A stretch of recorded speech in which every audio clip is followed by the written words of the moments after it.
Peut-être que la fois passée, les frères et les sœurs ont enregistré. Mais aujourd'hui, je vais la présenter sur une autre facette et rentrer un peu dans d'autres détails. Que quand j'ai écouté la vidéo qui ont manqué. Aucun d'entre eux aujourd'hui, c'est leader de culte. C'est qui des religieux, aucun d'entre eux n'ose parler de ces choses-là. Tous ceux qui sont prêchés, abandonne le péché, donne-toi à Dieu, abandonne le mal, donne ta vie à Dieu. Mais Dieu, où pour que je me donne à lui? Question. Et ils n'arrivent pas à identifier Dieu dans leur message qu'ils prêchent. Ils n'arrivent pas à identifier le Seigneur dans leur prédication, dans leur message.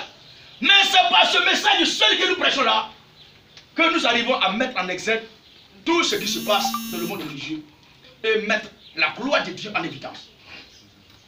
Ce sujet-là, les écoles pastorales et les instituts de théologie sont-ils publics?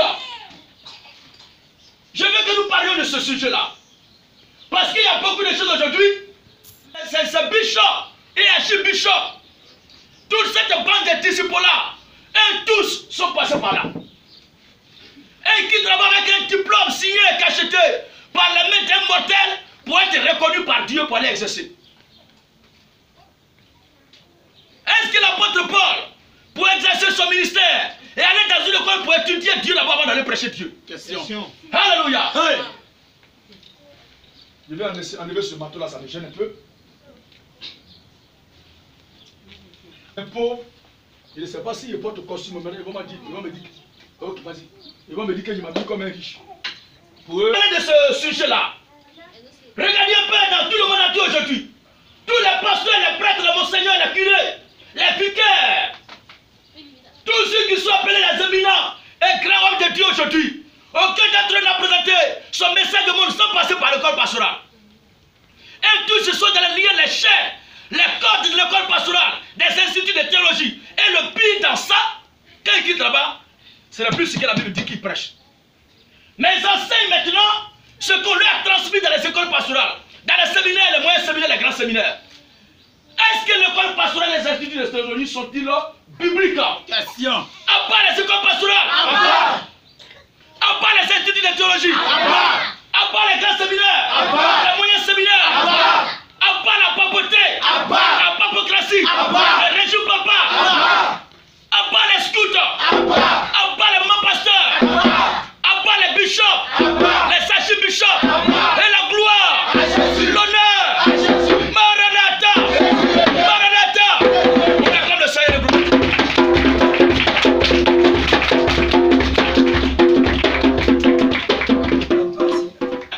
La prédication par 1 Corinthiens, chapitre 9, le verset 16. Parce que quand ces pasteurs, ces prêtres prêchent partout, c'est Monseigneur, c'est vicaire, c'est toi qui homme de Dieu le prêche, c'est l'apôtre Paul qui aime toujours citer. Oui, mais ce n'est pas vrai. C'est Paul. C'est Paul. C'est Paul. Il ne sait pas. Est-ce qu'ils disent la même chose que Saint Paul? Oui, frère. 1 Corinthiens chapitre 9, verset 16. Oui. Si j'annonce l'évangile, approche un peu comme ça. Si j'annonce l'évangile, ce n'est pas pour moi un sujet de gloire. écoutez très bien l'homme de Dieu Paul.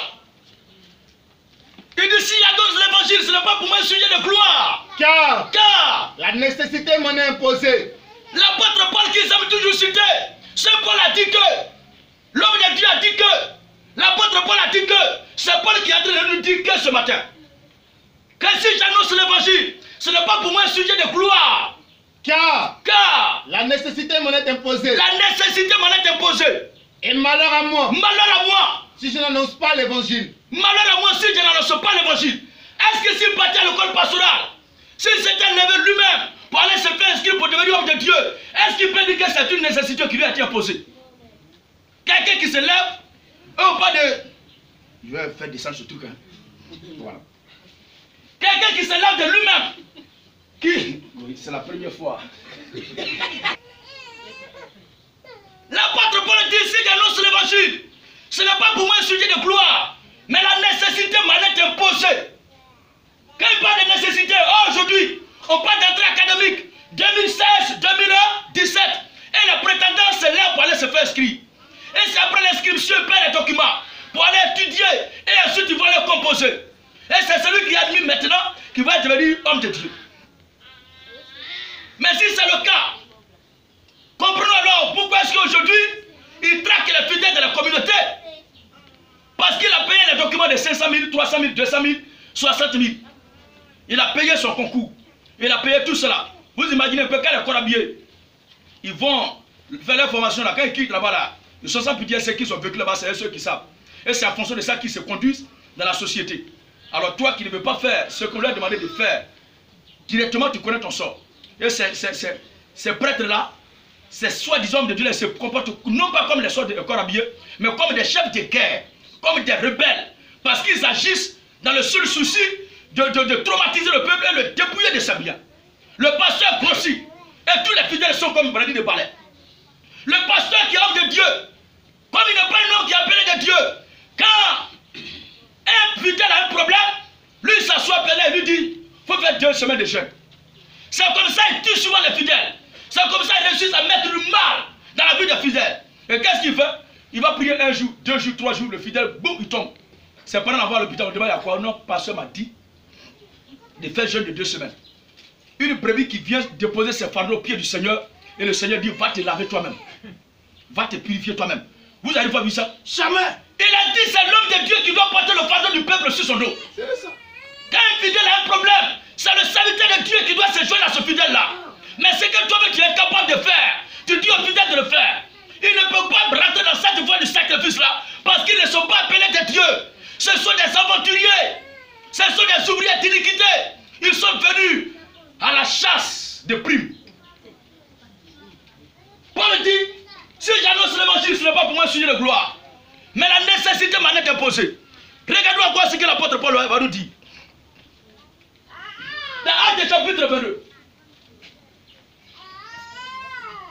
Ce que je suis en train de dire ce matin n'a rien à voir avec quelqu'un qui va à l'école pour devenir quelqu'un de la société. Hein. Quelqu'un qui s'en va étudier. Ses parents l'ont mis à l'école pour devenir intellectuel et chercher à faire quelque chose de la société. Ça n'a rien à voir. Tout être humain a le droit d'aller étudier comme il le veut, selon les moyens de ses parents, pour travailler dans la société. Ça n'engage que toi. Mais pour servir Dieu là, ce n'est plus la connaissance intellectuelle qui doit être déposée sur le champ missionnaire, dans le domaine spirituel. Parce que ce ne sont pas les choses qui sont enseignées dans aucune école dans ce monde. Aucun institut dans ce monde enseigne cela. Et Dieu n'est pas assis dans une école pastorale. On va vous-même faire voir, à travers cet enseignement-là, que quand ils quittent dans ces écoles pastorales, ils enseignent ce qu'ils enseignent n'a rien à voir avec ce que la Bible dit. Mais allons-y doucement. Nous avions une lettre ce matin de causerie. Nous allons aller à l'essentiel. Acte 22, le verset 1 à 5. Acte 22, verset 1 à 5. Oui. Homme, frère et père. Voici l'apôtre Paul qui parle. Il dit homme, frère et père. Écoutez ce que j'ai maintenant à vous dire pour ma défense. Écoutez maintenant ce que j'ai à vous dire pour ma défense. Lorsqu'ils entendent dire, l'apôtre Paul était convoqué par ceux-là qui disaient qu'ils adorent Dieu, savent Dieu, qu'ils sont sacrificateurs du Dieu très haut, qu'ils se disent qu'ils sont adorateurs du véritable Dieu, qu'ils ont étudié la loi de Moïse dans les instituts, dans les écoles. Ils sont agrégés dans la connaissance de la loi de Moïse. Ils peuvent réciter la loi de Moïse par cœur. Mais regardez ce qu'ils vont faire. Oui. Lorsqu'ils entendirent qu'il leur parlait en langue hébraïque, oui. Ils redoublaient de silence. Ils redoublaient de silence. Et Paul dit, je suis juif. Je suis juif. Né à Tas. Né à Tas. En Cilicie. En Cilicie. Mais j'ai été élevé dans cette ville-ci. J'ai été élevé dans cette ville-ci. Et instruit au pied de Gamaliel. Il a été instruit au pied de qui? Gamaliel. Il a été instruit au pied de qui? Gamaliel. Regardez très bien l'instruction que Paul a reçue de Gamaliel. En tant que le plus grand théologien de son temps. Le pire païen parmi les juifs. Parce que les docteurs de la loi sont très dangereux. C'est avec ces gens-là que le Seigneur Jésus a beaucoup souffert. Avec les païens, Jésus ne souffre pas trop. Avec les prostituées, Jésus n'avait pas assez de soucis. Avec les impuniques, avec les soulards, Jésus n'avait pas assez de problèmes. Mais il avait un problème avec les religieux de son temps. C'était les pharisiens, c'était les judaïsants là, qui toujours lui posaient problème. Parce qu'ils se disaient qu'ils connaissent trop. Ils ont étudié dans les écoles pastorales, dans les instituts de formation. Et quand ils quittent là-bas, ils ne parlent plus maintenant selon la sagesse de Dieu, la révélation de Dieu. Mais ils parlent maintenant selon que le monde les a instruits dans ces écoles-là. Alors, il parle de Gamaliel auprès de qui il a été instruit. Maintenant, l'instruction que Paul a reçue, de Gamaliel, est-ce que ça le conduisait à agir bien dans la maison du Seigneur? Est-ce que l'enseignement reçu par Paul de la main de Gamaliel lui permettait de comprendre l'évangile véritablement et de servir le Seigneur Jésus-Christ? C'est la question qui se pose. Alors qu'il a bien étudié dans l'école de Gamaliel. Oui, continue. Et instruit au pied de Gamaliel. Instruit au pied de Gamaliel. Dans la connaissance exacte de la loi. Oui. De nos pères. De nos pères. Étant plein de zèle pour Dieu. Étant plein de zèle pour Dieu. Comme vous l'êtes tous aujourd'hui. On peut avoir le zèle pour Dieu et persécuter le Christ. Alléluia. On peut avoir le zèle. On peut avoir l'amour de Dieu et combattre le Christ. On peut aimer Dieu et combattre les chrétiens. On peut servir Dieu et combattre le Christ. Regardez ce qu'il dit. J'avais plein de zèle pour l'amour de Dieu, pour l'œuvre de Dieu comme vous l'êtes aujourd'hui. Oui. J'ai persécuté à mort cette doctrine. Il n'a pas dit je persécute, hein, mais il dit, le verbe persécuter est conjugué maintenant au passé composé. Il dit ouvertement qu'il a persécuté en tant que disciple de Gamaliel, instruit de la loi de Moïse là. Cette connaissance de la loi de Moïse le poussait à combattre les chrétiens. Ayant persécuté à mort, oui. Liant et mettant en prison hommes et femmes. Oui. Le souverain sacrificateur. Le souverain sacrificateur. Et tout le collège des anciens. Oui. M'en sont témoins. Ça veut dire que c'est avec leur accord, les souverains sacrificateurs et les anciens. C'est avec leur complicité comment les anciens d'une église qui dit qu'elle croit en Dieu peuvent comploter pour qu'on parte arrêter, tuer d'autres croyants. Vous voyez un peu ce que je suis en train de dire. Ils adorent Dieu, mais ils n'avaient pas la révélation de qui est ce Dieu-là. C'est ce qui les conduisait à combattre les chrétiens et les persécuter. Ensuite, j'ai même reçu d'eux. J'ai même reçu d'eux des lettres pour des frères de Damas. Voilà. Où je me rendis. Où je me rendis. Afin d'amener liés. Tu vous voyez. À Jérusalem. Ceux qui se trouvaient là. C'est bon, frère. Vous voyez très bien ce que l'école pastorale, la théologie de Gamaliel le conduisait à faire. Et c'est avec leur accord, les principaux sacrificateurs, les anciens, c'était avec leur accord que Paul partait pour se livrer à ce genre d'activité-là, en tant que pharisien. Philippiens chapitre 3, le verset 4 à 7.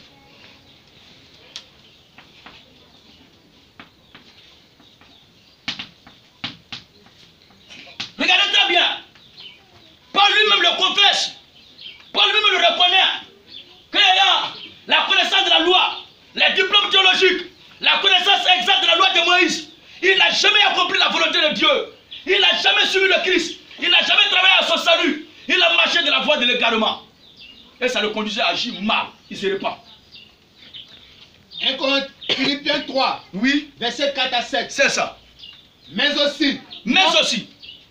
Cependant. J'aurais sujet de mettre ma confiance dans la chair. Voilà. Il dit les Juifs, donc il peut aussi se glorifier dans la chair. Qu'est-ce qu'il dit? Continue. Si quelqu'un autre croit. Si quelqu'un autre croit. Pouvoir se confier en la chair. Si quelqu'un croit pouvoir se confier en la chair. Je le puis bien davantage. Moi aussi je le puis bien davantage. Moi. Circoncis le 8e jour. Circoncis le 8e jour. De la race d'Israël. De la race d'Israël. De la tribu de Benjamin. De la tribu de Benjamin. Hébreu. Né d'Hébreu. Quant à la loi pharisienne. Quant à la loi pharisaïque là. Quant au zèle. Persécuteur de l'église.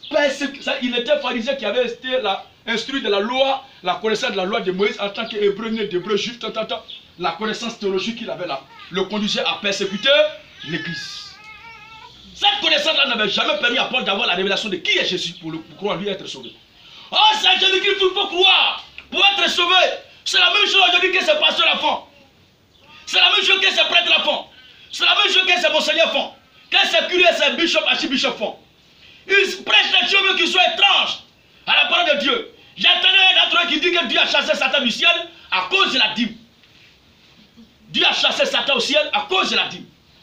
Et il allait dire même que le péché en Éden là, le péché pour lequel Dieu a chassé l'homme en Éden, c'est que Adam et Ève n'ont pas payé la dîme. C'est un mensonge barbare. C'est une inspiration qui vient tout droit de l'enfer.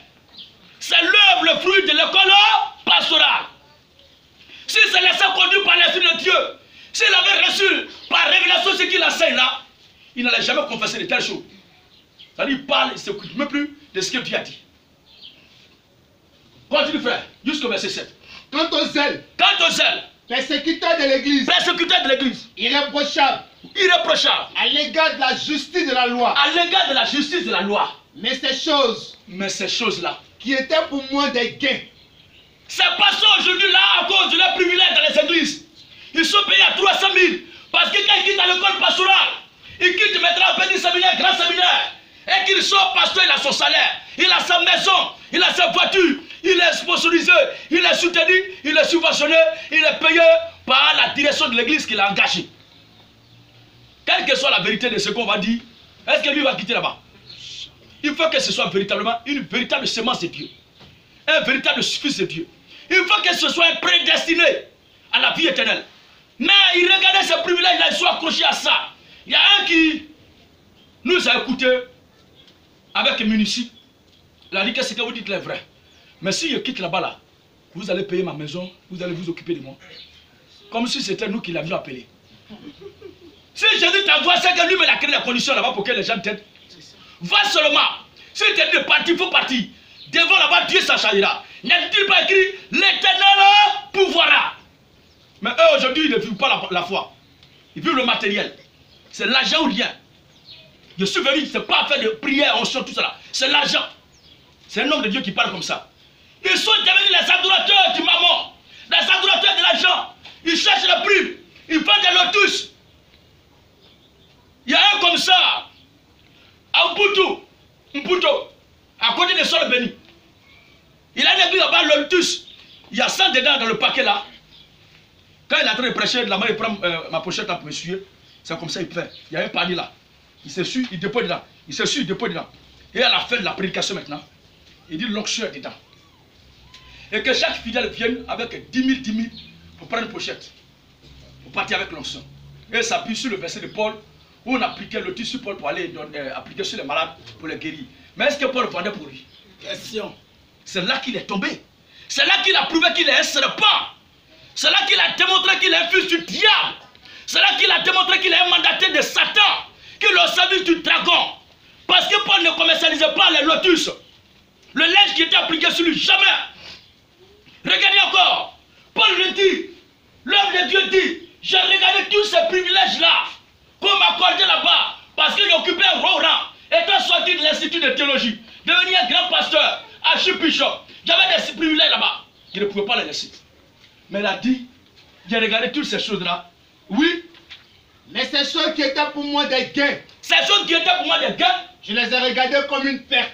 Je les ai regardées comme une perte. Perte. À cause de Christ. À cause de Christ. Donc si on doit suivre Christ, on doit abandonner la voie des institutions pastorales, les privilèges de la dénomination, les privilèges de la religion, parce que c'est un lien dans lequel le diable tient aujourd'hui les gens dans les églises. Lui, il a écouté la vérité jusqu'à il veut quitter, mais il occupe tel poste, il occupe telle place, il a tel privilège, telle gloire. S'il quitte là-bas, il va avoir la même chose.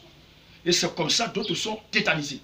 Mais ceux qui appartiennent à Dieu, tel que soit, le temps que ça va mettre, Dieu va lui-même s'en charger, de venir briser de là sur les écailles, couper ces chaînes-là, les libérer des géants de la dénomination et les introduire dans son royaume éternel.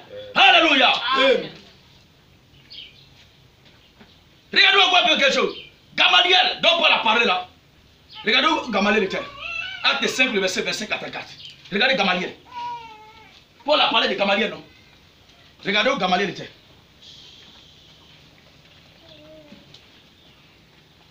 Acte 5.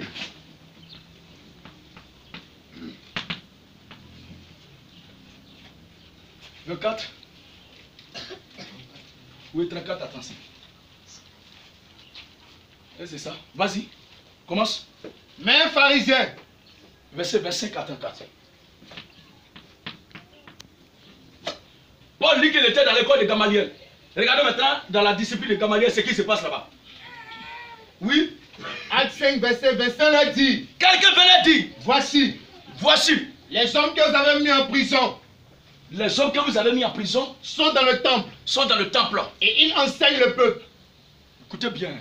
Alors le commandant partit avec les huissiers. Le commandant partit avec les huissiers. Et les conduisit sans violence. Les conduisit sans violence. Car il avait peut-être lapidé par le peuple. Oui. Continue jusqu'au après qu'il ait ramené en présence de Sadarin. Oui. Le souverain sacrificateur les interrogeant en ces thèmes. Dans le Sanhédrin là, C'est pas un païen, hein? C'est pas un féticheur ni un sorcier. Mais c'est qui? Le souverain sacrificateur dans le Sanhédrin. Oui. Ne vous avons pas défendu. C'est lui qui pose ce genre de questions-là. Un homme de Dieu. Est-ce qu'on ne vous a pas défendu expressément d'enseigner en ce nom-là? D'enseigner en ce nom-là. Quel nom? Le nom de Jésus. Et voici. Vous avez rempli Jérusalem de votre enseignement. Vous avez rempli Jérusalem de votre enseignement. Et vous voulez faire tomber. Et vous voulez faire tomber sur nous. Le sang de cet homme. Oh, il est souverain sacrificateur. Mais il ne croit pas à l'enfer de Jésus là. Donc on peut avoir la connaissance de la loi de Dieu et ne pas connaître Jésus. Oh, ces choses qu'ils ont comme connaissance là, ils les ont appris dans les écoles. Ils n'avaient aucun sens de la dimension prophétique de l'écriture. Continue frère. Pierre.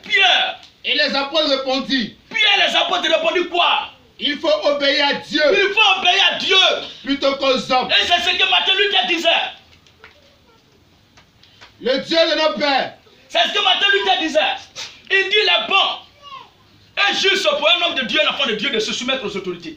Mais lorsqu'il y a empiètement des autorités sur les choses de Dieu et le message à Dieu, maintenant la résistance du chrétien s'impose au besoin jusqu'à la mort. C'est la même chose Pierre dit ici. Il faut obéir à Dieu plutôt qu'aux hommes. Alors, qu'est-ce qui se passe? Le Dieu de nos pères a ressuscité Jésus. Le Dieu de nos pères a ressuscité Jésus. Que vous avez tué. En le pendant au bois. Dieu l'a élevé par sa droite. Comme prince et sauveur. Pour donner à Israël. La repentance et le pardon des péchés. Nous sommes témoins de ces choses. Nous là, on est témoins de ça, on ne peut pas se taire là-dessus. De même que le Saint-Esprit. Que Dieu a donné. À ceux qui lui obéissent. Furieux de ses paroles. Bon, qu'est-ce qu'il a dit de mal là? Qu'est-ce que Pierre vient de dire de mauvais là? Mais la Bible dit que quand ils ont entendu ça là, ils sont devenus furieux de ces paroles là. Ils voulaient les faire mourir. Voici des croyants, des gens qui disent croire en Dieu, qui voulaient faire mourir d'autres croyants, d'autres serviteurs de Dieu. C'est la même chose aujourd'hui qui se passe. Nous ne pouvons pas prêcher quelque part sans que les gens se plaignent à la gendarmerie, au commissariat, à la préfecture de police, à la police municipale. Et actuellement, ils nous ont donné de rester d'abord sans que le calme ne revienne. Parce que les pasteurs, les prêtres, les monseigneurs, les vicaires, ils ont peur. Les plaintes sont assez contre nous. Et la dernière fois que nous avions été convoqués, il y a un qui dit, cet homme de Dieu là, il a écouté ce qu'il a entendu, sa bouche était grave. Des choses de très graves. Quand vous êtes l'autorité là, demandez à votre subordonné là, qu'est-ce qu'il dit? Qu'est-ce qu'il a dit de grave? Il dit, tu as dit que Marie n'est pas vierge parce qu'elle a accouché Jésus. Il a dit, chef, vous attendez ce qu'il dit? Autorité, vous attendez ce qu'il dit? Il a dit, répète encore. Et j'ai tourné ma chaise comme ça pour le regarder tout droit de les yeux. Il dit, vous avez dit des choses graves. Vous avez dit que Marie n'est plus vierge parce qu'elle a accouché Jésus. J'ai regardé son patron aussi me regarde, son patron le regarde. Et j'ai soulevé mon doigt. Il dit oui, mon pasteur. J'ai dit ce qu'il a caricaturé comme déclaration là. Je la répète ici. Et même si vous m'envoyez en prison, je la répète là-bas encore. Si vous m'envoyez devant les tribunaux, je la répète là-bas encore. Voici ce que j'avais dit. Posons simplement une question de principe de base intellectuelle. Est-ce qu'une femme qui est mère peut être vierge? C'est la question que j'ai posée. Si une femme qui est mère peut être vierge, alors donne la définition du mot mère et la définition du mot vierge. Est-ce qu'il y a une vierge à la maternité? Question. Il y a un proverbe africain qui dit qu'il n'y a pas de vierge à la maternité. Maintenant, si elle est mère, comment elle s'est arrangée pour être vierge? Parce que le mot mère, ça veut dire simplement une femme qui au moins a un enfant. Et une femme ne peut pas avoir un enfant sans être déviergée. Mais dans le cas de Jésus, Marie n'a pas connu de garçon avant de mettre Jésus au monde. Mais à la naissance de Jésus, l'hymen de Marie est déchiré. Aussi simple que ça. Maintenant, le mot vierge, c'est quand l'hymen de la femme n'est pas encore déchiré. Alors, si Marie, après avoir eu des enfants avec son mari Joseph, après la naissance de Jésus, elle est toujours vierge, c'est que moi, ma mère peut être vierge.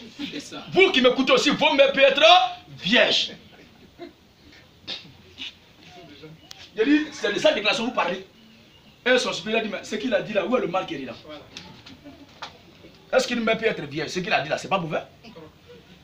Et heureusement qu'il y a un témoin, ce frère-là, il était avec moi. Et il y a un autre qui voulait se plaindre.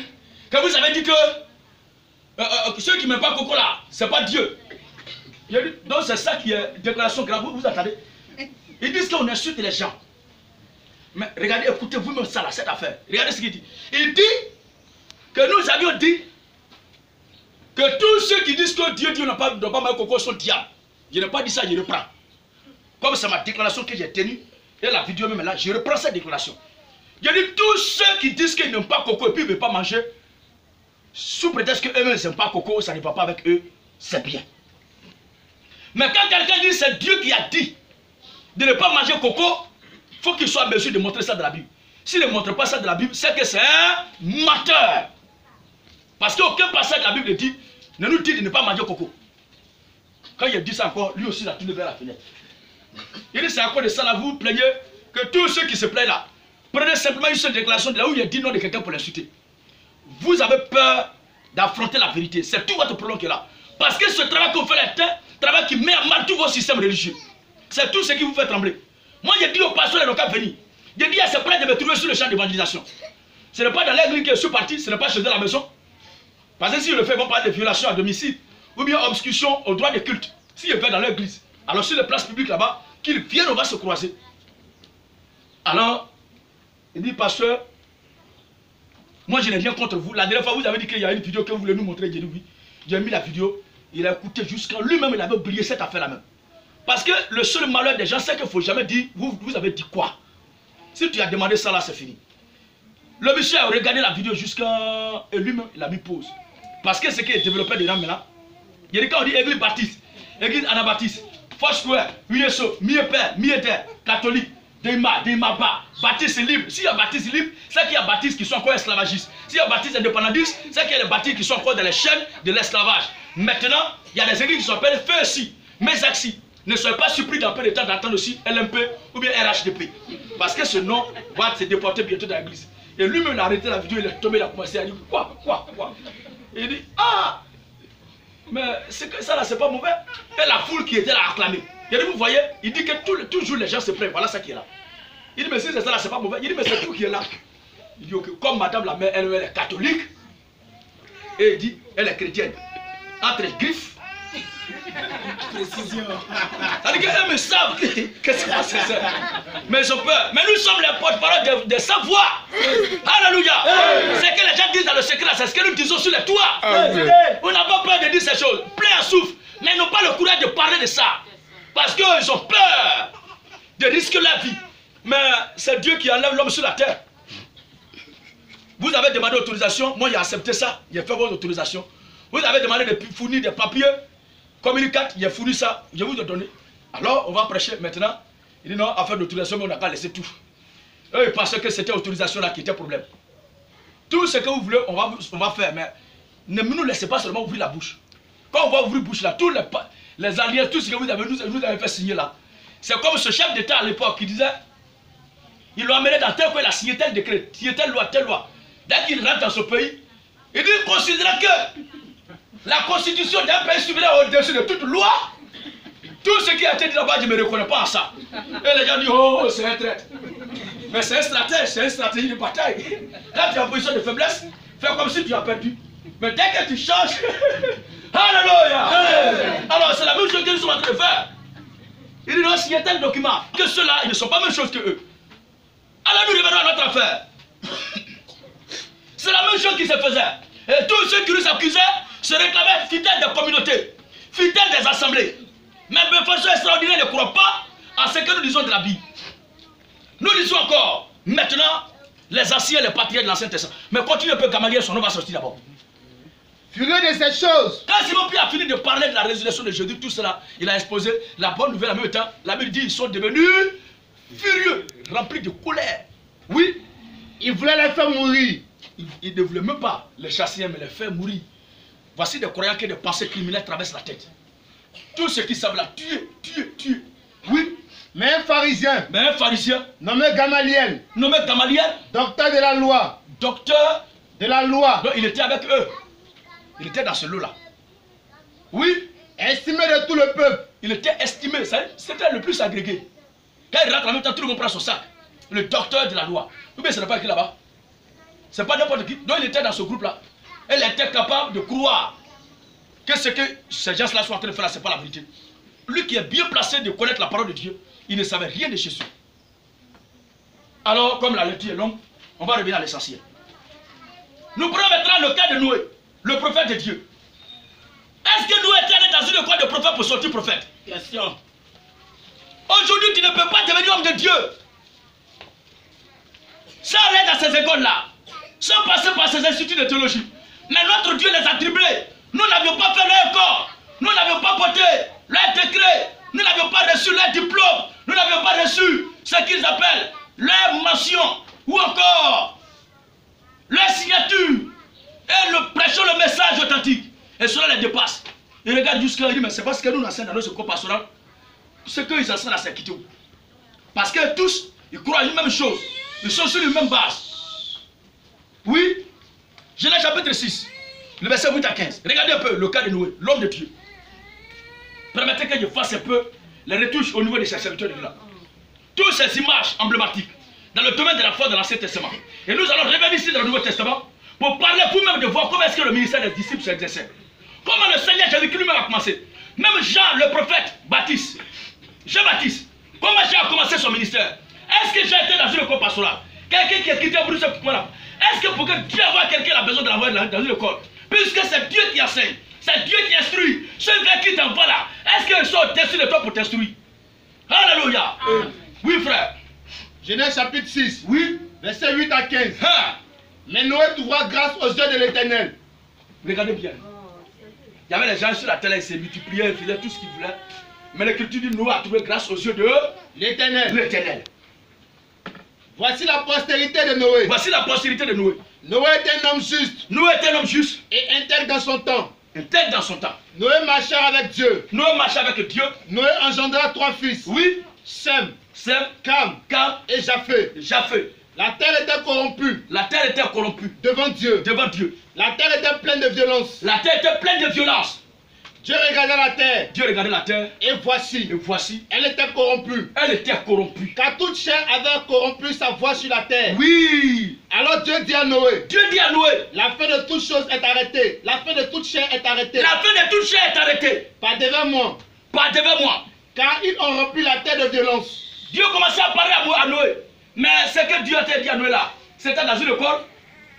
C'est comme ça cette affaire de Noé a commencé. Continue, on va voir. Quand Dieu lui donne maintenant les instructions. Voici. Je vais la détruire. Je vais la détruire. Avec la terre.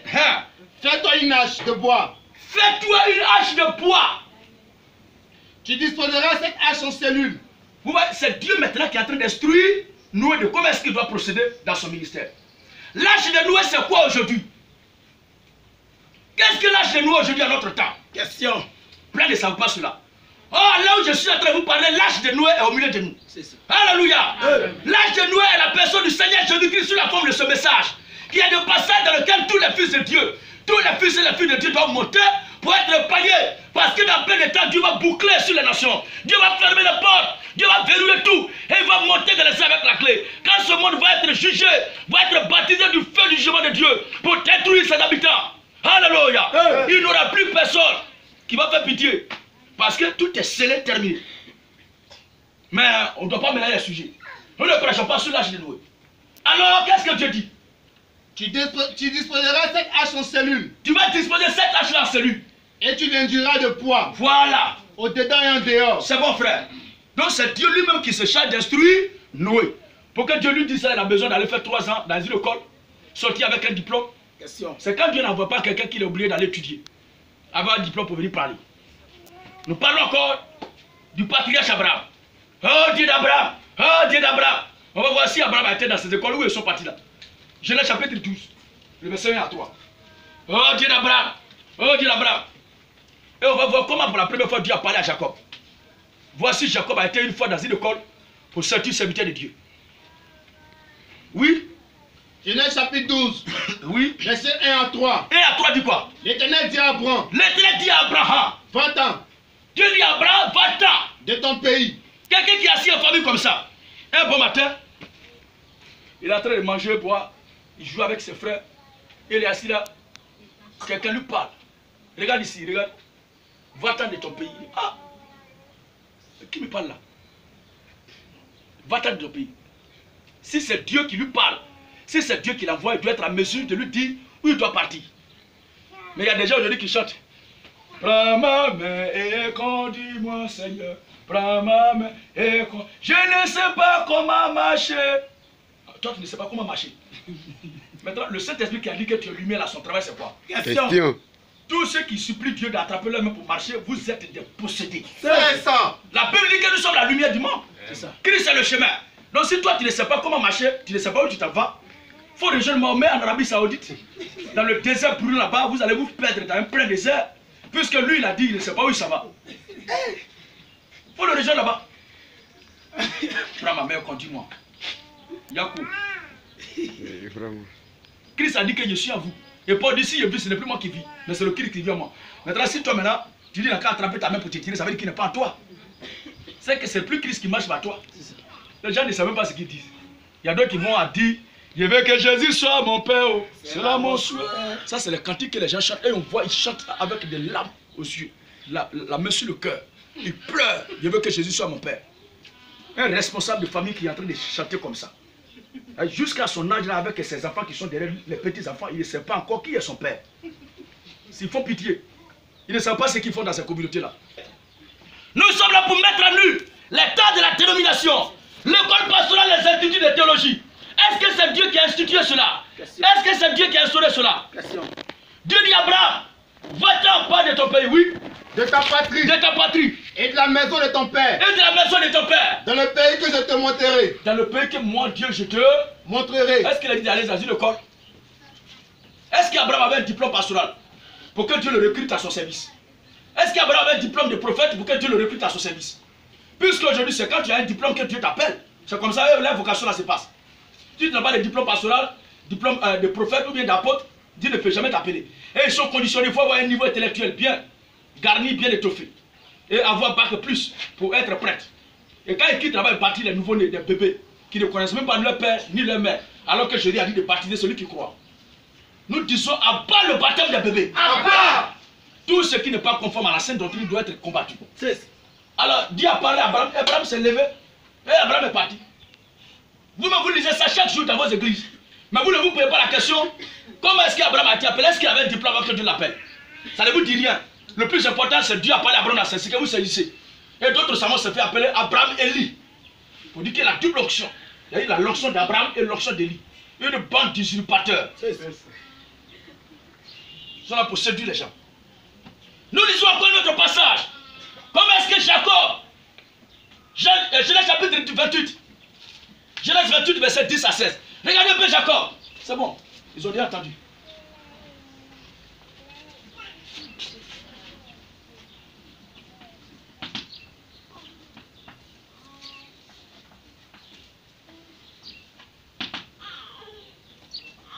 C'est pharocrate. Quelqu'un qui ne veut pas travailler. Il n'aime pas étudier. Tout cela, ça lui dit rien. Son nom Jacob veut dire voleur, usurpateur, supplanteur. C'est ce Jacob-là. Il a fait de Dieu la main, ne lui disait rien. Regardez un peu comment Dieu va faire à Jacob. Oui, vas-y, bien ami. Jacob partit de Beersheba. Jacob partit de Beersheba. Et s'en alla à Karam. Et s'en alla à Karam. Il arriva dans un lieu. Jacob arriva dans un lieu. Qu'est-ce qui va se passer? Où il passa la nuit. Un fainéant, il n'a jamais fléchi chez nous, il n'a jamais même adressé parole à Dieu. Tout ce qu'il sait faire, c'est de voler, jouer à la ruche. Il passa la nuit là. Oui. Quand le soleil était couché. Quand le soleil était couché. Il prit une pierre. Il prit une pierre. Dont il fit son cheveu. Et se coucha dans ce lieu-là. La pierre dont Jacob fit son cheveu. Qu'est-ce que représente cette pierre? Dans le symbolisme des Écritures, la pierre angulaire, c'est le Seigneur Jésus-Christ. Malgré sa paresse, malgré ses faiblesses, malgré ses défauts, il a basé sa foi, sa conviction sur le roc angulaire, sur la pierre angulaire. Parce qu'il sait que lui-même là, il ne peut rien faire. C'est cette pierre-là qui est sa force. Et la pierre représentait la divinité suprême. Puisque la Bible dit qu'il est Tu es pierre, cette pierre, je bâtirai mon église. L'autre pierre, c'est la révélation de qui est Dieu. Et son rocher, qu'il est là. La Bible dit dans 1 Corinthiens chapitre 10 que quand nos pères quittaient l'Égypte pour aller à Canaan, il y avait un rocher qui les suivait. Il y avait une pierre qui les suivait. Et ce rocher était Christ. C'était l'image de ce Christ-là. C'est sur Christ que Jacob repose sa tête. Il repose sa conviction. Il repose sa détermination. Malgré ses faiblesses. Il s'est confié simplement. Et la nuit, qu'est-ce qui va se passer?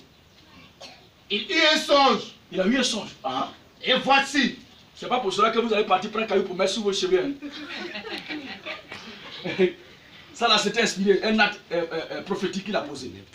Ça n'a rien à voir. Oui, il ne faut pas fermer la caméra. Comment on appelle le micro? Ça n'a rien à voir avec ce que les gens font aujourd'hui. Quand ils voient quelque chose de la Bible, Jeune d'Esther, même tu demandes aux gens, alors, on a pas fait Jeune d'Esther. Et les faibles qui ne peuvent pas, ils ont fait, ils ne peuvent pas aller. Frère, faisons un Jeune d'Esther. Mais Esther, là, c'est Dieu qui lui a parlé, toi qui t'a parlé. Il y a d'autres qui disent, ils vont aller faire jeûne de 40 jours, 40 nuits. Il ne faut même pas 10 jours, déjà, ils sont affaiblis. Et on les voit, c'est bandits. C'est gourmand là, qui cherche à boire l'eau à manger. Mais tu n'as pas dit que tu parlais faire jeûne de 40 jours. Et aujourd'hui, pour d'autres ont commencé, les catholiques. Eux, ils commencent à 6 h, ils arrêtent à 18 h et mangent. Et le soir, dimanche prochain, on va parler du carême, qui est un régime alimentaire, et le jeûne qui est un exercice divin pour rapprocher le chrétien de Dieu. Alléluia! C'est carême qu'il faut aujourd'hui. Ils mangent à 5 h, ils mangent à 18 h. Et les gens qui sont en carême, c'est vrai, ils sont en carême vraiment. Hein. Est-ce que c'est jeune? Ils mangent, ils sont bien rassasiés, bien entretenus. Ça, c'est le régime alimentaire qu'ils font. Dans les Écritures, quand on parle de jeûne de 40 jours, 40 nuits, du 1er jusqu'au 10 du mois prochain, tu ne dois ni boire, ni manger. Qui peut faire ça? C'est Abraham et Moïse qui l'a fait, c'est Jésus qui l'a fait. Et cela était inspiré. Parce que tant qu'il rentre dans cette dimension-là, la faim, la soif, tout ce qui est désir de la chair, tout cela disparaît parce qu'ils sont entrés en présence de celui qui a créé la faim, la soif et la fatigue. Et ils prennent directement leur corps. C'est translaté. Ils rentrent dans la dimension théophanique où la faim ou la soif ne peut pas rentrer. Et cela ne se fait pas par pression d'un humain. Mais c'est poussé par Dieu. C'est Dieu qui dit monte ici.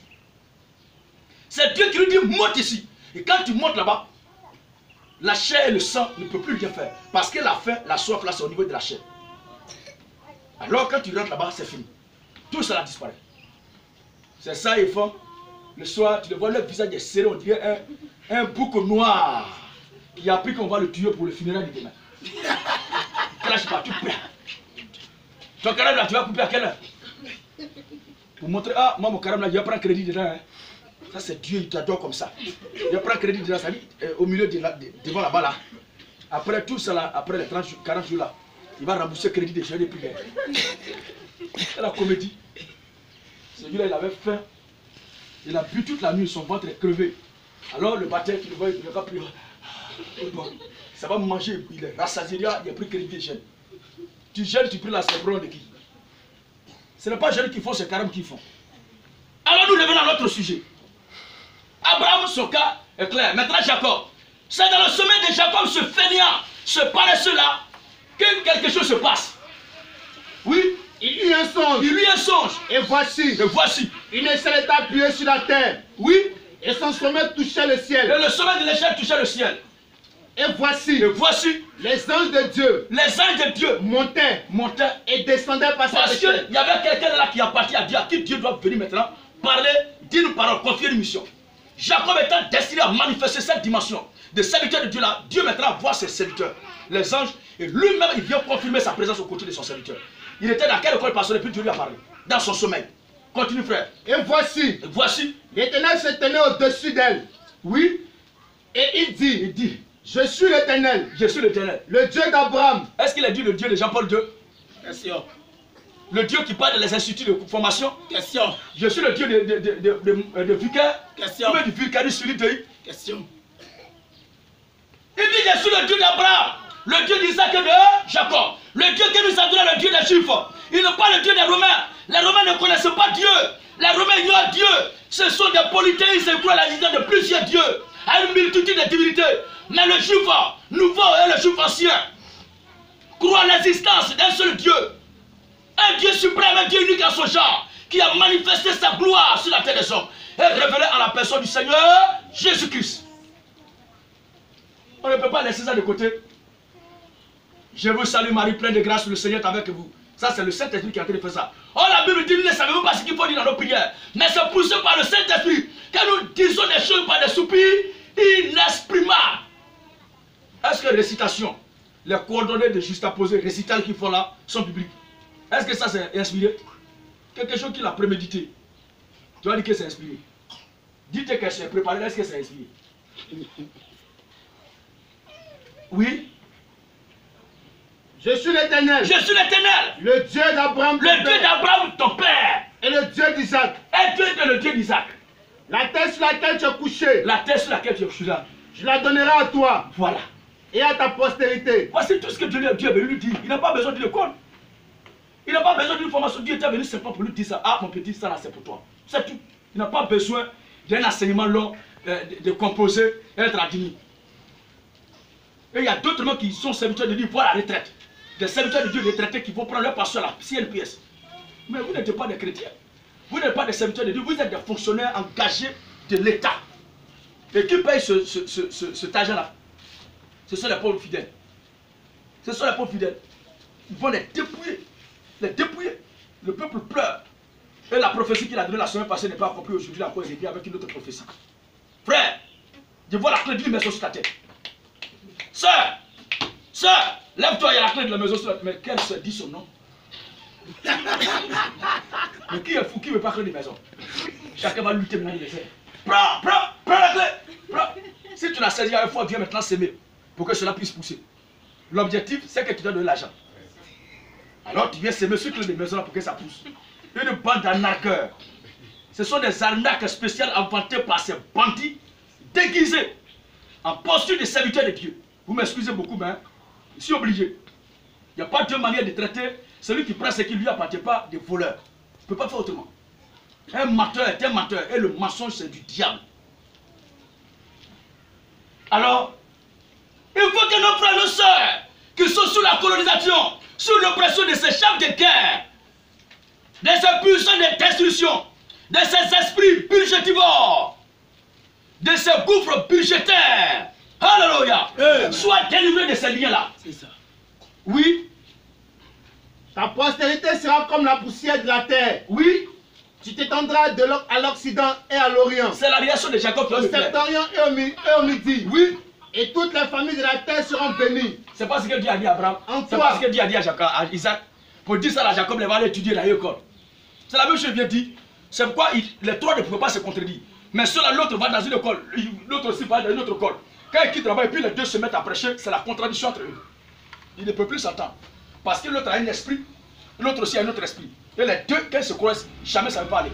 Or, Abraham n'a pas contredit Isaac, Isaac n'a pas contredit Abraham, et Jacob n'a pas contredit ni les deux. Puisque c'est le même Dieu qui a parlé à Abraham, à Isaac, c'est lui qui parle à Jacob. Alors, voici, je suis avec toi. Je suis avec toi. Je te garderai partout où tu iras. Oui. Je te ramènerai dans ce pays.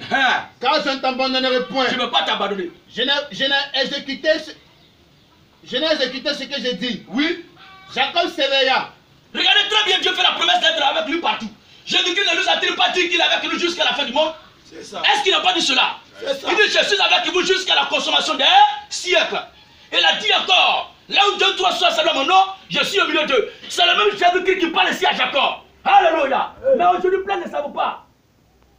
C'est le même qui parle. Ce n'est pas dans une école. Ce n'est pas dans une formation théologique que Dieu lui a parlé de cela. Continue un peu. Jacob s'éveilla de son sommeil. Jacob dit, ah. Oui. Et il dit, certainement, l'Éternel est en ce lieu. Lui, il ne s'attendait même pas. Est-ce qu'il y a quelqu'un qui était préparé à ça et qui peut parler de cette façon? Savez-vous pas que Dieu était là? Quelqu'un qui va dans l'école pour étudier Dieu, est-ce qu'il peut être surpris de ce que Dieu lui parle dans le coin? Il dit certainement Dieu est dans ce lieu. Et moi, je ne le savais pas. Je ne le savais pas. Ça veut dire qu'il ne s'attendait même pas à cette vocation-là. Il n'avait même pas l'idée que Dieu lui parlerait là. Il n'avait même pas l'idée de l'existence de Dieu d'Abraham. Il sait que Dieu a parlé à Abraham, Dieu a parlé à Isaac. Mais Dieu ne lui a rien dit. Alors, la même manière que ce Dieu a parlé à Abraham, à Isaac, c'est de cette même façon que Dieu lui parle. Nous continuons. Ça, c'est le cas des trois patriarches. Voyons maintenant l'émissaire, le libérateur envoyé en Égypte pour libérer le peuple. Prenons le cas d'Exode qui parle de Moshe, le commandant du Seigneur, devant le peuple d'Israël, qui a jeté le peuple, qui allait libérer le peuple de la captivité pharaonique. Exode chapitre 3, le verset 1 à 4. Les instituts de théologie, les écoles pastorales, aujourd'hui on ne comprend pas qui les a envoyés. Ils s'en vont étudier là-bas jusqu'à... Et maintenant on les a faites. On les a faites. Je crois qu'un enfant de Dieu peut être instruit et doit être instruit de la voix du Seigneur. Mais lancer des appels pour tous ceux qui veulent devenir serviteurs de Dieu, le cas venir se faire écrit, et ils vont composer et devenir serviteurs de Dieu après les examens, après avoir réussi à l'évaluation. Ça, c'est une arnaque spécialement inventée par Satan. Ça ne vient pas de Dieu. Oui. Moïse faisait fête le troupeau de Jéthro, son beau-père. Qu'est-ce qu'il fait? Moïse faisait fête le troupeau de Jéthro, son beau-père. Donc Moïse jouait le rôle de berger là. Oui. Sacrificateur de Madian. Sacrificateur de Madian. Et il mena le troupeau derrière le désert. Oui. Et vint à la montagne de Dieu. Et vers la montagne de Dieu. À Horeb. À Horeb. L'ange de l'Éternel lui apparut dans une flamme de feu. L'ange de l'Éternel lui apparut dans une flamme de feu. Au milieu d'un buisson. Au milieu d'un buisson. Moïse regarda. Il lui apparut dans une école pastorale.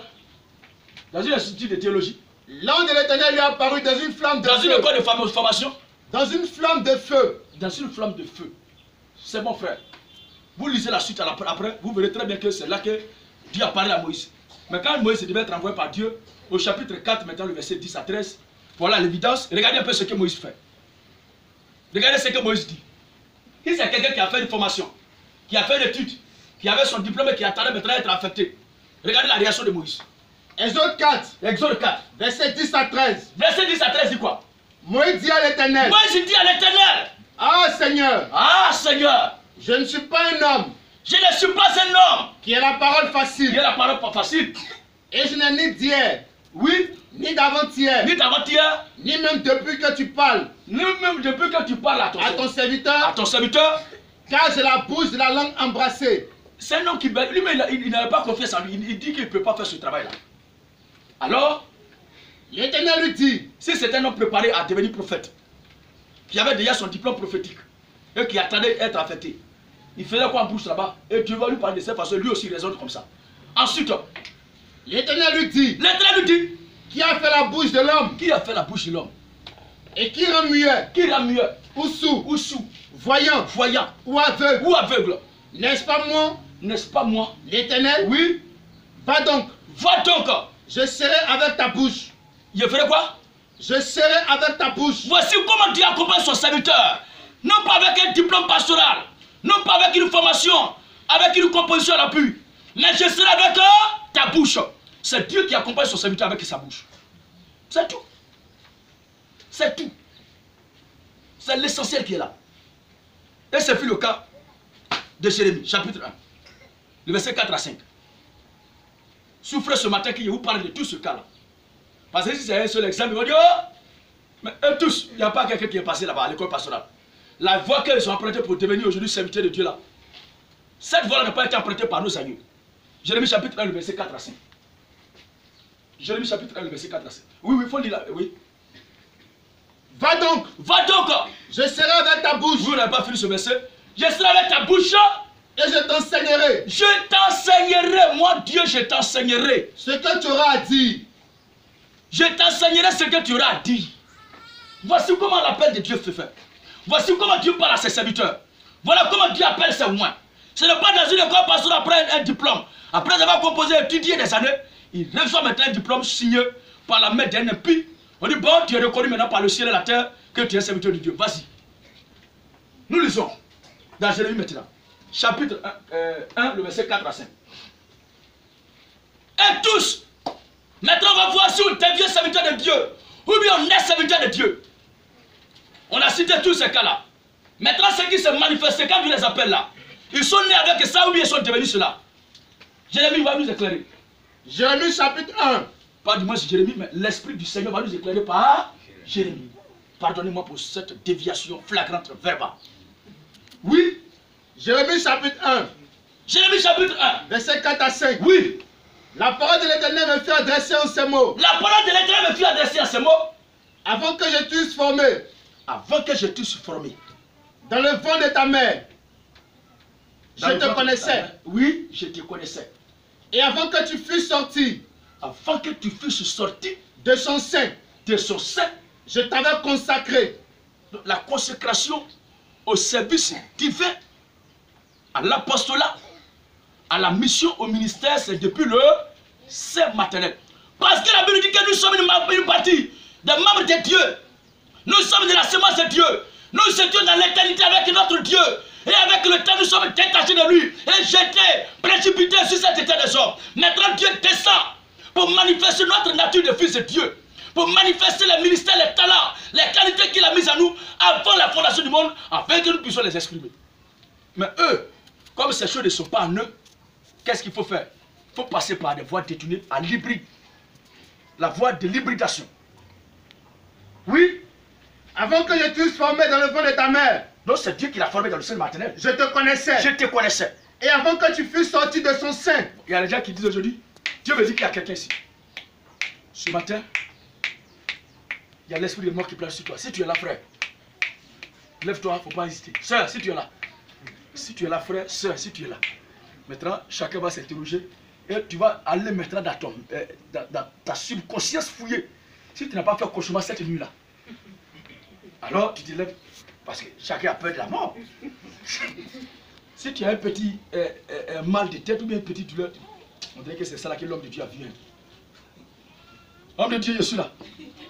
Je suis là. Et il commence à cracher sur toi. Et quand il fit là, Dieu te bénisse.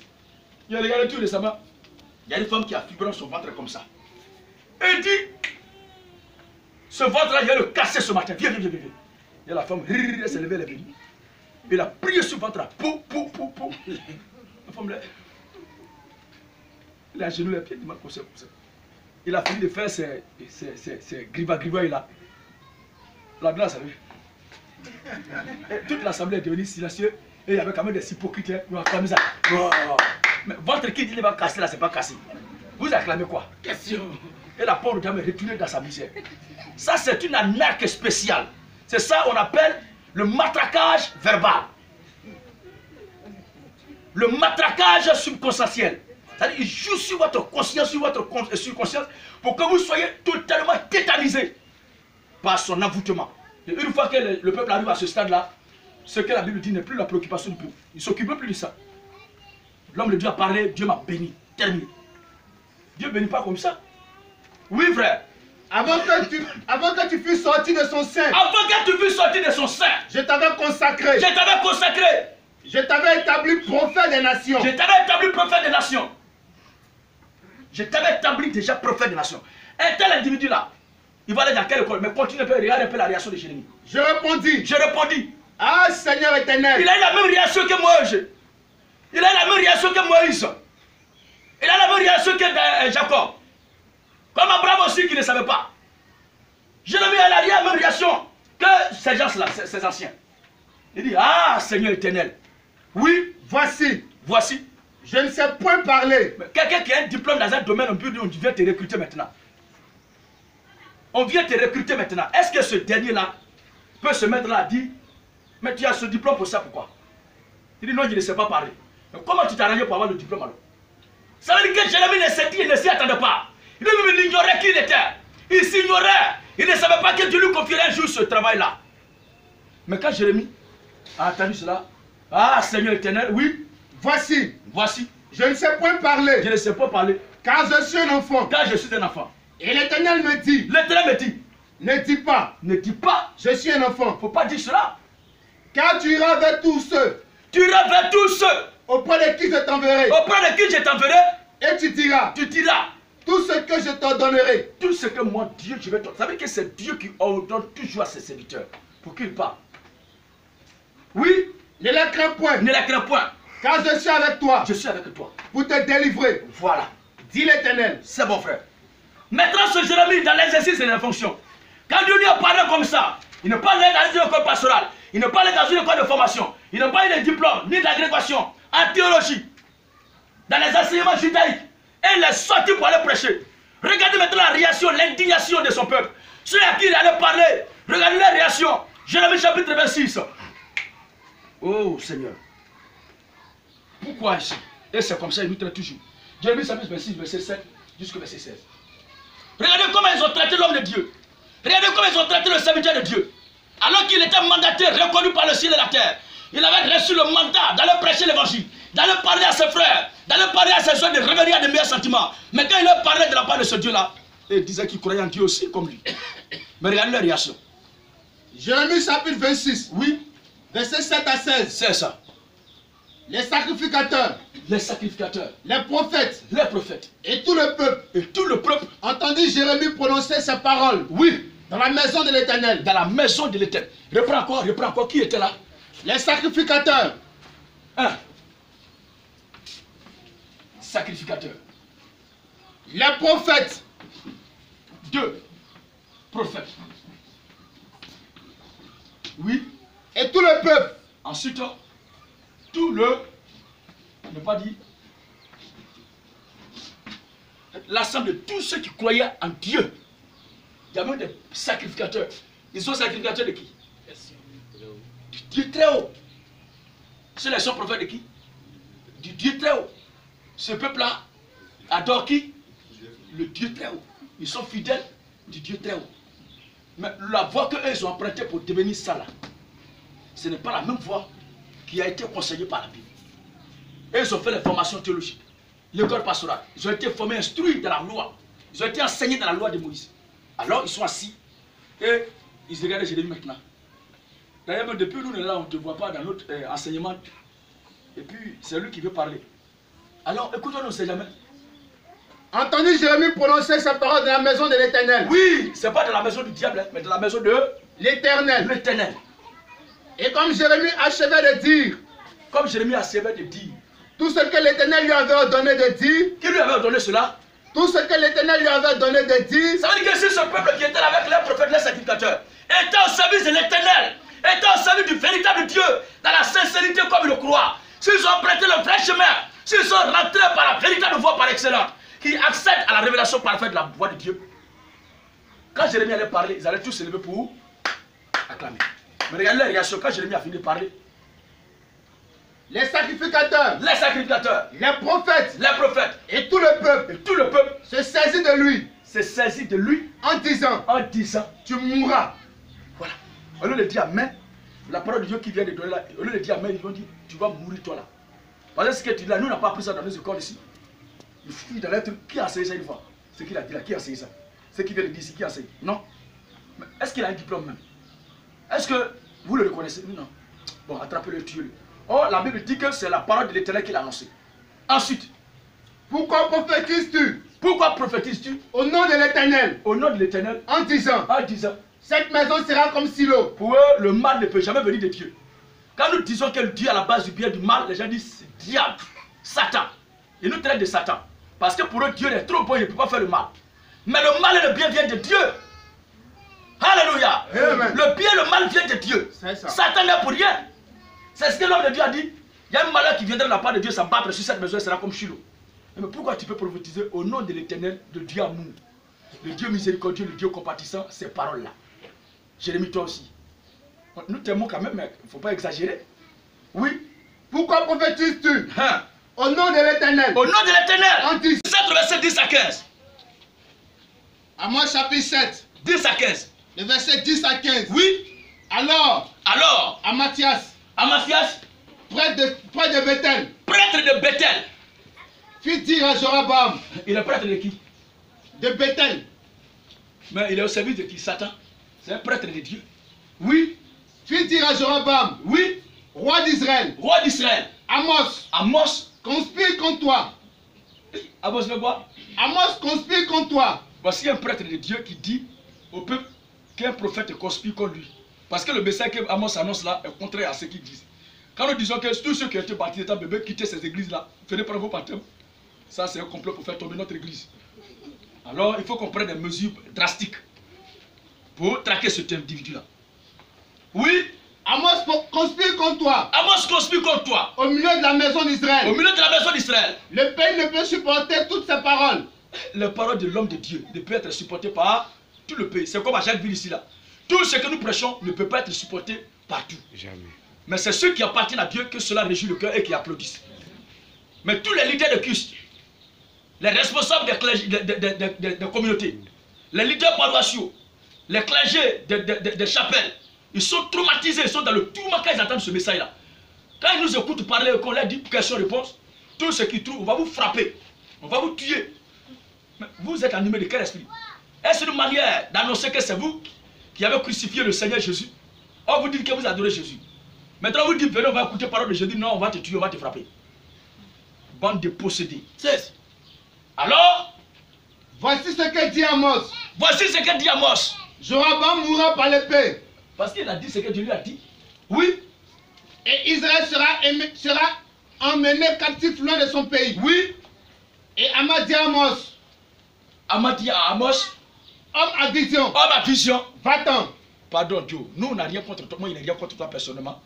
Mais il faut partir parce que les gens veulent te tuer. C'est pas la même chose de dire à Jésus. Va-t'en pas d'ici car Hérode veut te tuer. C'est la même chose de dire à Amos. Oui. Va-t'en. Va-t'en. Fuis dans le pays de Juda. Fuis dans le pays de Juda. Mange ton pain. Il faut aller manger tranquillement ton pain, mon petit. Il faut aller prendre pouvoir pour faire tomber les gens, avoir l'argent, tu vas manger. Laisse ce discours-là. Oui. Et là. Parce que si tu fais ça là, tu ne vas pas manger. Oui, et là. Tu prophétiseras. Tu vas prophétiser là. Mais ne continue pas à prophétiser à Bethel. Il ne faut pas continuer de prêcher ici. Car c'est un sanctuaire du roi. C'est un sanctuaire du roi. Et c'est une maison royale. C'est une maison royale. Amos répondit à Amas. Oui. Je ne suis ni prophète. Est-ce qu'il a fait école pastorale? On va voir maintenant comment sa vocation a été faite. Et tout souvent dans les écoles pastorales, les séminaires, moyens séminaires, puisque c'est le sujet du jour. Dans les instituts de théologie avec les diplômes à l'appui. Mais regardez ce qu'Amos se dit. Je ne suis ni prophète, ni fils de prophète, ni fils de prophète. Mais je suis berger. Je suis berger, je suis un aoucha. C'est ça non? Le berger là, comment on les appelle là? Le fratier. Voilà. Je suis un aoucha, un fratier. Oui. Je suis berger. Je suis berger. Et je cultive des sycomores. Je cultive des sycomores. L'Éternel m'a pris derrière le troupeau. Aussi simple que ça. Et m'a dit. Et l'Éternel m'a dit. L'Éternel m'a dit. Va prophétise à mon peuple d'Israël. Va et prophétise à mon peuple d'Israël. C'est tout. Il n'a pas dit que il a fait école pastorale. Si quelqu'un a fait école pastorale avec les diplômes pour être prophète, il peut parler de cette façon-là. Nulle part, aucun d'entre eux. Si vous avez saisi l'essentiel, pour ma part, c'est le plus important. On va aller maintenant dans le Nouveau Testament et commencer par le Seigneur Jésus-Christ lui-même. Oh Jésus notre Dieu. Ils ont étudié, ils ont bossé jusqu'à... Et ils viennent la chair. Seigneur, écarte ma chair, mon sang seulement, j'ai peur que ton esprit m'utilise. Hypocrite que vous êtes. Tu allais étudier là, ce que tu as appris là. C'est pas cher le sang. Et tu n'as dit écarte ma chair, mon sang, et que ton esprit me service. C'est nous qui devons dire ça parce qu'on n'a pas étudié dans vos écoles là.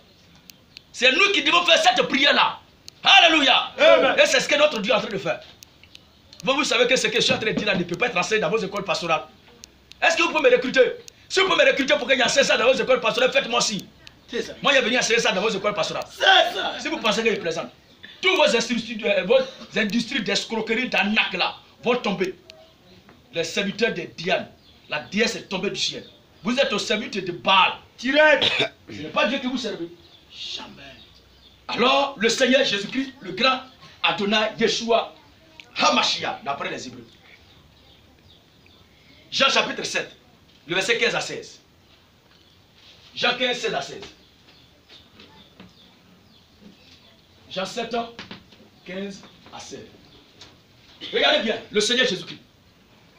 Si le Seigneur Jésus-Christ avait fait une école et a commencé à prêcher son message, regardez le constat des ouvriers d'iniquité, cette classe bande de sacrificateurs du Dieu très haut. Regardez le constat. Jean chapitre 7. Jean chapitre 7. Verset 15 à 16. Oui. Les Juifs s'étonnaient. Les Juifs s'étonnaient. Disant. Comment connaît-il les Écritures? Comment connaît-il les Écritures? Lui qui n'a point étudié.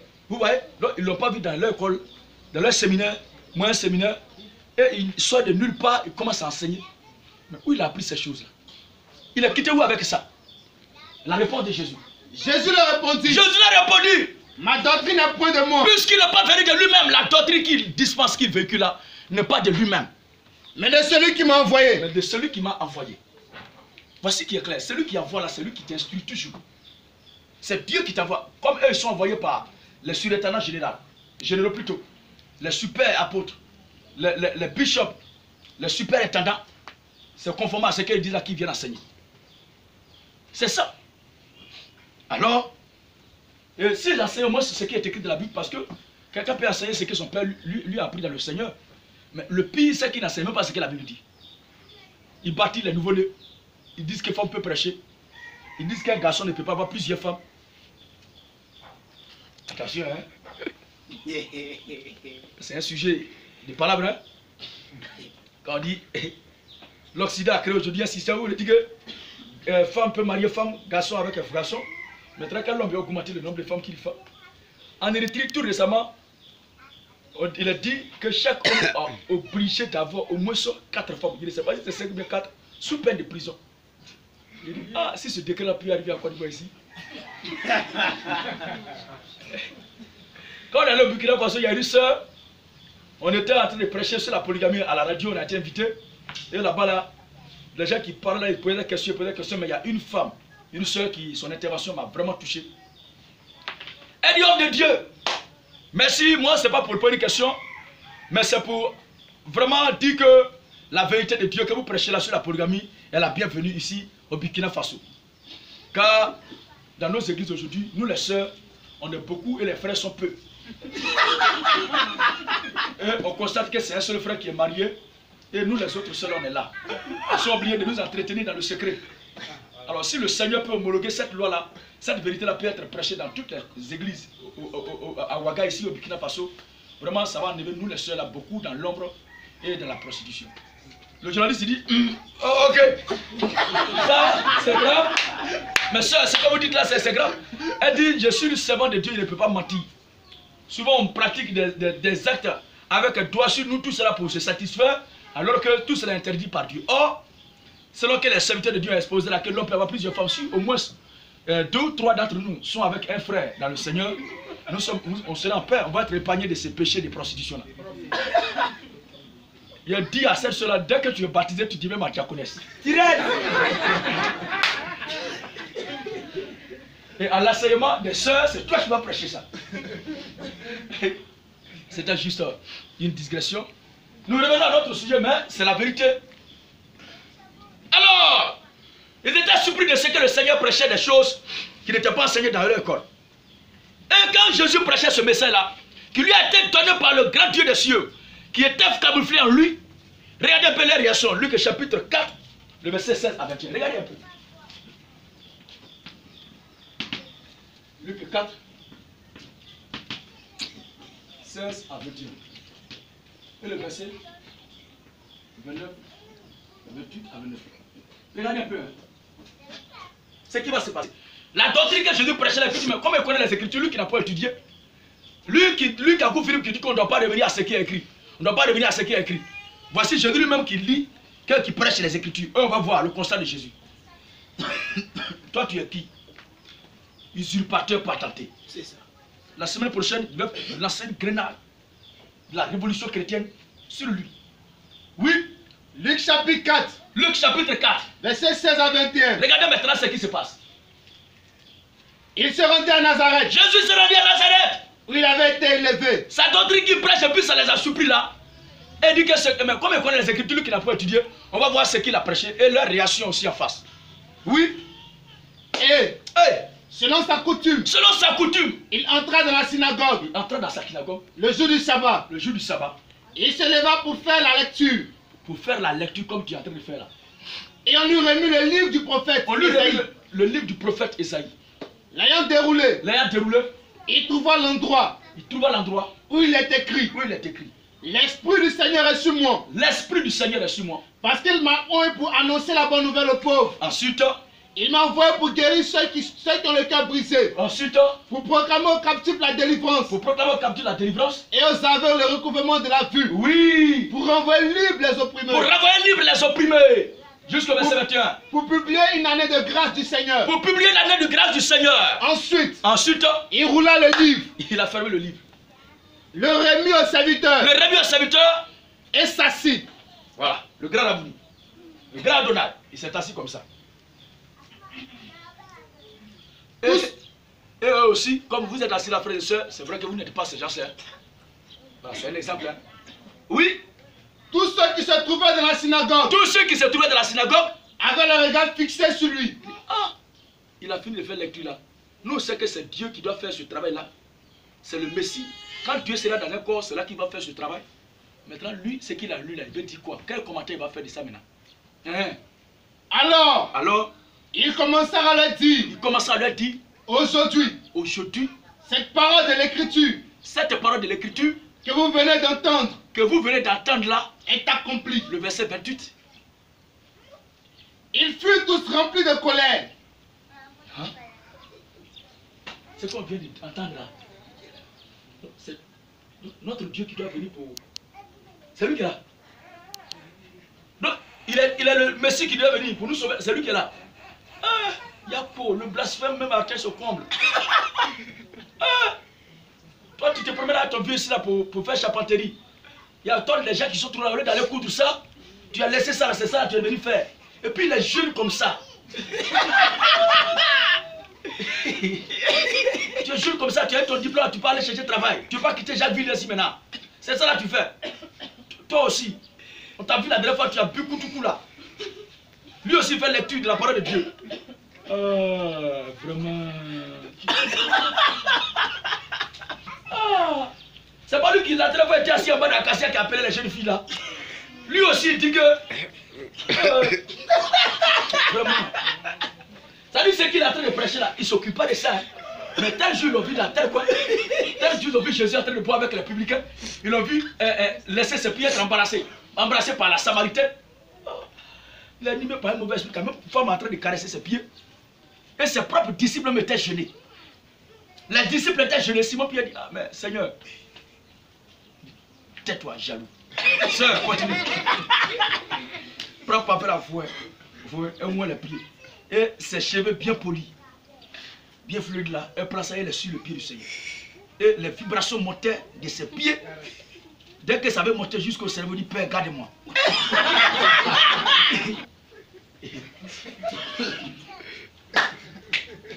Alors, la Bible dit que c'était une prostituée de luxe. Elle était reconnue dans le quartier en tant que telle, dans la contrée en tant que telle. Et elle a commencé à mourir les pieds du Seigneur. Voin. Elle a commencé à essuyer ses pieds. Elle pleure, elle essuie ses pieds. Simon Pierre dit, ah Seigneur, si tu savais ce qui était cette femme-là, Simon, pourquoi de telles mauvaises pensées traversent ton cœur? Ici, homme de Dieu, c'est pourquoi il sait ce qu'il y a dans ton cœur. Sœur, continue. Elle a moué les pieds du Seigneur, suivi avec sa chevelure jusqu'à le Dieu de gloire étant réjoui. Quand l'autre sœur a dit, Marthe dit, sa soeur qui est dans la cuisine, mais depuis la cuisine en train de préparer, au lieu de venir m'aider à préparer, toi tu es là seulement pour t'asseoir là-bas à côté du Seigneur, à écouter parole et au moins de ses pieds. Il dit, ce qu'elle est en train de faire là, c'est la bonne part. Tais-toi, continue de préparer. Sœur, continue.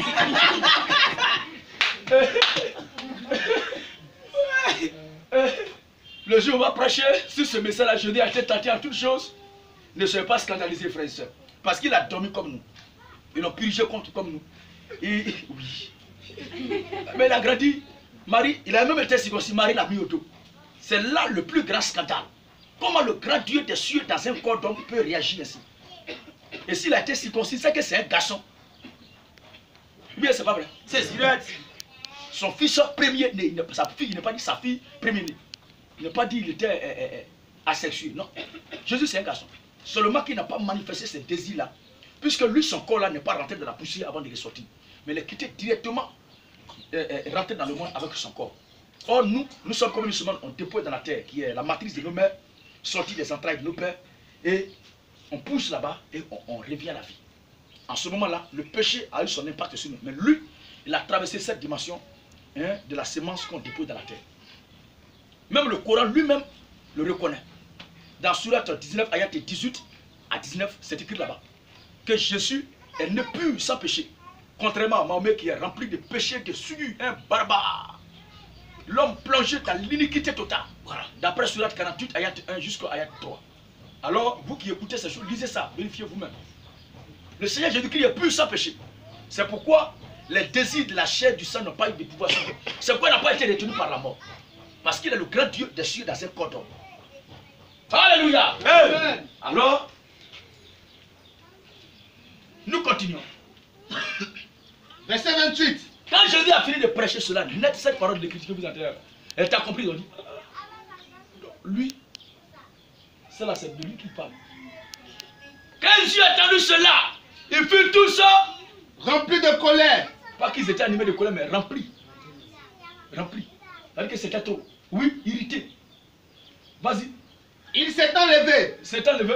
Il le chassait de la ville. Il le chassait. Oh, ils disent qu'ils adorent Dieu, mais ils l'ont chassé. C'est comme ça, la voie de l'école pastorale ne conduit pas à Dieu. L'étude publique dans les séminaires moyens, séminaires, instituts pastoraux ne conduit pas à Dieu. Mais ça t'écarte de la voie de Dieu. Mais quelqu'un qui est instruit par Dieu, il parle non pas de la part des hommes, mais il parle de la part de Dieu en exposant ce que Dieu lui a dit dans le secret. Et quand ce dernier parle, il parle avec conviction, avec preuve à l'appui. Pas comme ces menteurs qui disent aux gens n'écoutez pas la Bible, mais écoutez-moi. Toi, tu es qui? C'est toi qui es mort à la croix? Question. Espèce de pervers. C'est ça. Ok. Ensuite, on a fait de Luc. Maintenant, les disciples que lui-même a initié avant de partir. Et c'est la dernière partie. Et nous allons nous séparer, frères et sœurs. Tenez un peu bon. Le Seigneur peut nous donner un cantique juste. Il faut couper un peu. Étant éclairé dans votre esprit et vos consciences. Alors, il n'est pas bon de vous laisser dormir longtemps. Vous le sommeil par le dessus sur vous. Moi aussi, quand j'étais assis et mon maître prêchait, c'est comme ça aussi souvent il y avait sommeil et il y avait des astuces pour chasser le sommeil. Il est bon d'écouter le message, mais il faut que vous reteniez cela pour être capable de le transmettre. Alors nous parlons maintenant du cas des disciples du Seigneur Jésus-Christ. Marc chapitre 2. Regardez un peu la vocation des disciples. Marc 2, 13 à 14. Marc 2, 13 à 14. Regardez un peu comment ce dernier a été appelé. Vocation de Lévi. Lévi. Comment il a été appelé?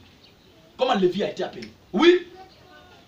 Jésus sortit de nouveau du côté de la mer. Jésus sortit de nouveau du côté de la mer. Toute la foule venait à lui. Toute la foule venait à lui. Et il les enseignait. Jésus les enseignait. En passant, il vit Lévi. Fils d'Alphée. Assis au bureau des péages. C'est un fonctionnaire, un travailleur. Simplement, il n'était pas dans une école pastorale avec une agrégation, avec un diplôme. Mais c'est quelqu'un comme ça, un fonctionnaire de la société. Le Seigneur l'a vu au passage et il lui dit, suis-moi. Est-ce qu'il a dit où est ton diplôme? Est-ce qu'il a demandé son diplôme? Question. Est-ce qu'il a demandé de quelle école pastorale? Question. Il a vu dit simplement, suis-moi. Suis-moi. Et sans poser de questions, oui. Lévi s'éleva.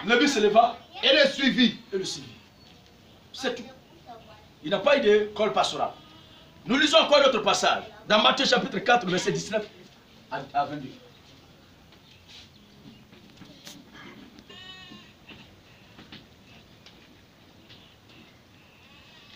Matthieu 4, 19 à 22. On va lire ce passage rapidement. Je vais commencer au verset 17 pour mieux comprendre les détails. Ce sont des choses qu'on dépose, c'est pour de bon. Et rien ne peut faire basculer cela. Prenez solidement ces choses-là. Oui. Matthieu chapitre 4. Oui. Verset 17 à 22. Verset 17 à 22. Dès ce moment, Jésus commença à prêcher. Dit, répentez-vous. Car le royaume des cieux est proche. Comme il marcha le long de la mer. De Galilée. Il vit deux frères. Simon. Appelé Pierre. Et André. Son frère. Oui. Qui jetaient le filet dans la mer. C'était des Saouna. Ils jetaient les filets dans la mer. Quand ils étaient pêcheurs. Il leur dit. Suivez-moi. Et je vous ferai. Pêcheurs d'hommes. C'est lui maintenant qui va déterminer la mission pour laquelle il les recrute. La mission pour laquelle il les arrache de leur fonction, leur travail de pêcheur. Un tel individu-là, il a quel diplôme pastoral? Il a quelle formation théologique? Logiquement, je dis, est venu ici, c'est cette voie-là, on doit suivre. Il doit se promener en Israël pour fouiller dans les écoles d'études publiques, de la loi, les meilleurs c'est là pour les prendre. Il prend des individus même qui ne s'attendent même pas. La même façon que ce même Dieu a choisi les Abraham, Isaac dans l'Ancien Testament sans qu'eux ne s'attendaient. C'est la même chose aussi qu'il est en train de faire dans le Nouveau Testament. Parce que Jésus-Christ est le grand Dieu, Jéhovah de l'Ancien Testament manifesté en chair. C'est ça qui est la vérité. Et c'est cette dimension-là qui échappe à nos cousins et qui les traumatise. Ils ne vont jamais croire à ça jusqu'à aller en affaire. Oui. Aussitôt, il laissait le filet. Laisse-le filer. Et le suivit. De là, étant allé plus loin, il vit d'autres frères. Il vit encore D'autres frères. Jacques, fils de Zébédée. Et Jean, son frère. Qui était dans une barque. Avec Zébédée le père. Et qui réparait le filet. Il réparait leur quoi? Le filet. Des pêcheurs d'hommes, de poissons. Même chose d'accord, des analphabètes, des abrutis intellectuels. Oui, des gens de 100 niveaux intellectuels. Oui. Il les appela.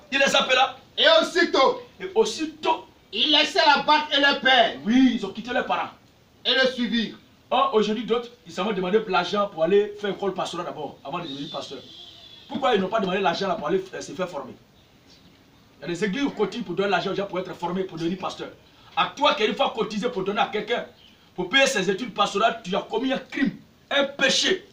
Tu as soutenu la mort des âmes que cet impie, après avec ce diplôme-là, va aller égorger. Repends-toi. Ressaisis-toi après avoir entendu ce message. Reviens à de meilleurs sentiments. Ce n'est pas l'évangile qui va prêcher. Vous ne suivez plus ce qui est écrit aujourd'hui. C'est ce que mon pasteur a dit que, ma pasteur a dit que, ton pasteur a dit que là.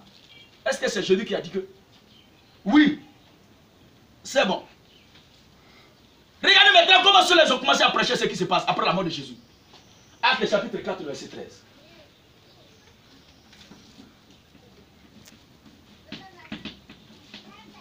Ils étaient sans instruction. Jésus les a recrutés comme ça, dans la barque. Ils l'ont laissé les suivre pour le suivre. Pour aller le suivre. Mais, Actes chapitre 4, oui, verset 13. Verset 13. Il a dit encore. Vous ne comprenez pas cette parole? Non, ça c'est Marc 4, dit. Acte. Verset 13. Oui. Lorsqu'il vit l'assurance. Après la mort du Seigneur Jésus, ces pêcheurs de poissons là, ils ont commencé à exercer aussi. Qu'est-ce qui se passe? Lorsqu'il vit l'assurance. Les gens qui étaient là, qui les écoutaient, lorsqu'ils ont vu l'assurance de Pierre et de Jean, il fut étonné. Il fut étonné. Oui. Sachant que c'était des hommes du peuple. Sans instruction. Continue un peu. Et il reconnut. Pour avoir été avec Jésus. Il est reconnu pour avoir été avec Jésus. Parce que quoi? Mais. Oui. Comme il voyait. Là de près d'eux. Oui. L'homme qui avait été guéri. C'est bon. Il n'avait rien à répliquer. Alors, ces gens-là ont vu avec stupéfaction Pierre, Jean qui, eux, ils savent très bien qu'ils ont lancé filet ici, là. Ils n'ont pas étudié. Et ils les voient en train d'exposer la doctrine, les écritures, tout cela. Vraiment, les gens étaient étonnés, ils étaient surpris. Ils étaient subjugués. Mais comment est-ce que cela ils font alors? C'est le Seigneur Jésus-Christ qui est en train de travailler au travers d'eux. Ce n'est pas le fait d'une école pastorale. Encore, regardez ce que l'homme de Dieu dit, Paul. Paul a dit que, la vocation de Paul. Acte 13, la vocation de Paul. Paul a dit que, Acte 13, 1 à 3. Regardez ce qui se passe. Acte chapitre 13, oui, verset 1 à 3. Il y avait dans l'église d'Antioche des prophètes et des docteurs. Barnabas, Siméon, appelé Niger, lui Suisse, continue jusqu'au verset 6. Destinaire, oui, Nanin, je voulais écouter à cause du temps, mais continue jusqu'au verset 6. Qui avait été élevé avec Hérode, le tétrarque, et Saul, pendant qu'il servait le Seigneur, dans le ministère, et qu'il jeûnait. Donc eux aussi jeûnaient. Ces pasteurs aujourd'hui ont peur de ces choses. Ces croyants aujourd'hui ont peur de ces choses. J'ai de prière sur les totems. La voie du sacrifice ne les intéresse plus. C'est la voie de la facilité. Par la rébellion, par les coups d'état de la communauté. Pour vite s'en sortir. Parce qu'il ne veut pas prêter la voie de la croix. Oui.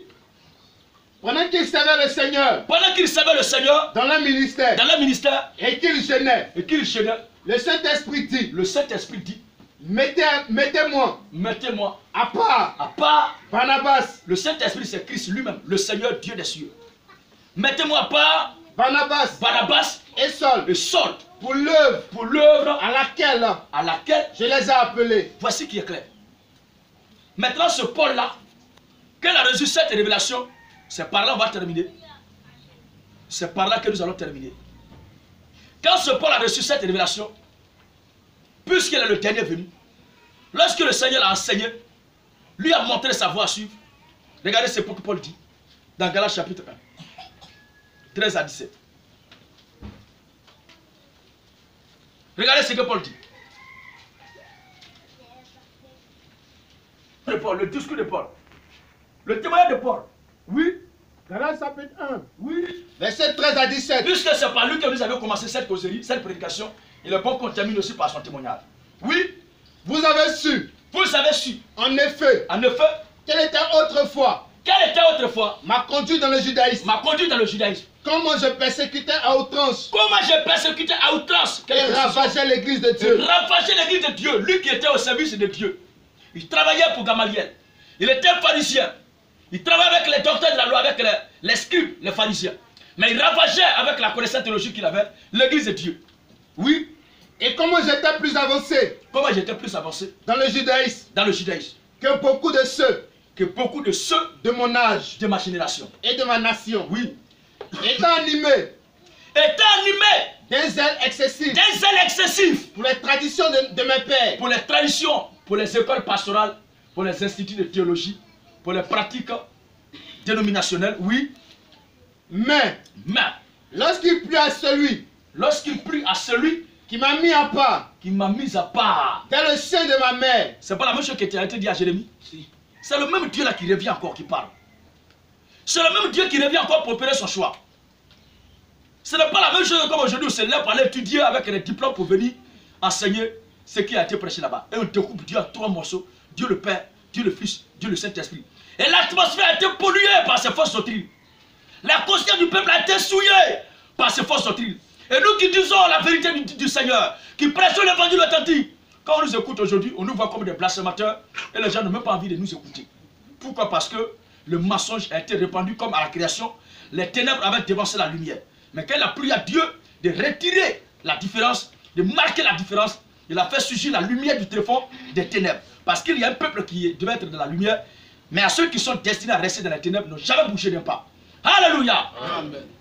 Alors, mais lorsqu'il plut à celui qui m'avait mis à part. Dans le sein de ma mère. Et qui m'appelait par sa grâce. Oui. De révéler en moi. Son fils. Afin que j'annonçasse. Parmi les païens. Alors nous aussi nous annonçâmes. Voilà. Oui. Parmi les païens. Aussitôt. Je ne consultais. Ni chair. Ni la chair. Ni le sang. Et je ne montais point à Jérusalem. Oui. Vers ceux qui furent apôtres.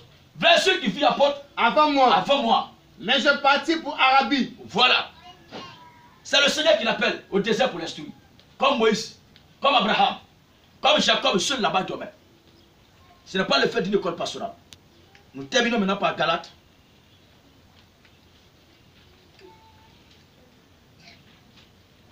J'espère que vous suivez bien, vous comprenez ce que je suis en train de dire, hein, frère. Donc, Galates chapitre 2, verset 6 à 9. Et nous allons mettre fin à la prédication. J'espère que celui qui doit comprendre moins cela, avec tous ces versets-là, qui est né pour comprendre dans le monde entier, comprendra. Ce qui ne peut pas être cuit, ne cuira pas. Et ça, c'est clair. Oui. Galates chapitre 2. Galates 2, verset combien? Verset 6 à 9. Oui. Ceux qui sont les plus considérés. Voici l'apôtre Paul après avoir reçu cette révélation. Après s'être terrassé sur la rue de Damas, il s'est retiré en Arabie par la prophétie qu'il a reçue et fut instruit par le Seigneur. Mais il n'avait pas marché avec Jésus de son vivant pour être instruit comme les apôtres. Il s'est retiré. Jésus l'a instruit et Paul est revenu. Maintenant, Ceux qui sont les plus considérés. Ceux qui sont les plus considérés. Quels qu'ils aient été jadis. Tels qu'ils aient été jadis, c'est vrai. Oui. Cela ne m'importe pas. Peu importe, oui. Dieu ne fait point exception de personne. Dieu ne fait point exception de personne. Ceux qui sont les plus considérés. Ceux qui sont les plus considérés. Ne m'imposent rien. Ne m'imposent rien. Au contraire. Au contraire. Voyant que l'évangile. Voyez que l'évangile m'avait été confié. L'évangile m'avait été confié. Ils ont compris que l'évangile a été confié à Paul, puisqu'il a fini de faire l'exposé de ce qu'il a reçu comme vision. Alors, ils ont compris que l'évangile lui a été confié par le même Dieu. Oui. Pour les incirconcis. Pour les incirconcis, comment? Comme à Pierre. Comme à Pierre. Pour les circoncis. Pour les circoncis. Car celui. Qui a fait de Pierre. Qui a fait de Pierre. À peau des circoncis. À peau des circoncis. A aussi fait de moi. A aussi fait de moi. La peau des païens. La peau des païens. Continue. Et ayant reconnu la grâce. Donc ils ont reconnu à travers l'exposé, l'enseignement, la façon dont Paul dispensait la doctrine, l'évangile. Ils ont regardé jusqu'à... Ils ont se rappelé de ce que le maître a dit. Ils ont écouté Paul. C'est vrai, nous n'avons pas été ici là quand le maître était là. Mais ce qu'il enseigne là, c'est la même chose. Alors, ayant reconnu la grâce qui m'avait été accordée, Jacques, Céphas et Jean, qui sont regardés comme des colonnes, qui sont regardés comme les piliers de l'église naissante, me donnèrent à moi et à Barnabas, oui, la main d'association. Voilà. Voici qui est clair. Il ne se pas poser le lui pour dire, c'est pas ton église, il ne faut pas prêcher ici. Voici qui est clair. Mais si ce n'est pas le même Dieu qui lui a parlé là, qui avait parlé à ces gens-là, il n'allait pas s'attendre. Il y a d'autres qui sont quittés dans telle école pastorale, telle école des prophètes, telle école des temps, et qui quittent là-bas pour venir enseigner des choses étranges. L'autre aussi a peur que l'autre enseigne ça aussi, parce qu'ils n'ont pas reçu les mêmes enseignements. Et la confusion règne au milieu d'eux. C'est tout cela que nous avons vu, on s'est retiré de cette Babylonie-là, de cette confusion. Alors, il faut que cela soit clair dans l'esprit des gens. Que même que, comme aujourd'hui, on ne peut pas prêcher librement en Côte d'Ivoire sans avoir une autorisation, sans avoir des papiers pour travailler. Si l'État ou les autorités nous demandent cela, on le fait librement. Pas parce qu'on le fait pour enseigner ce qu'ils enseignent. Pas parce qu'on prend autorisation, ou bien on prend leur signature pour faire, ou bien on prend leur papier, ou bien on prend leur carte pour enseigner ce qu'ils enseignent. Mais c'est pour avoir la liberté pour enseigner ce que notre Dieu nous a demandé pour enseigner. Parce qu'il y a certaines conditions où il a été dit que le peuple même a accepté dans la discipline de se soumettre à certaines lois, d'abord avoir une autorisation, avoir un laissez-passer, avoir un ok, signé de la main d'un roi païen avant de faire. Lisez un peu Esdras, chapitre 3, le verset 9. Au passage. Esdras 3, le verset 9. Oui, frère, si tu as la page, commence. Esdras 3, le verset 9.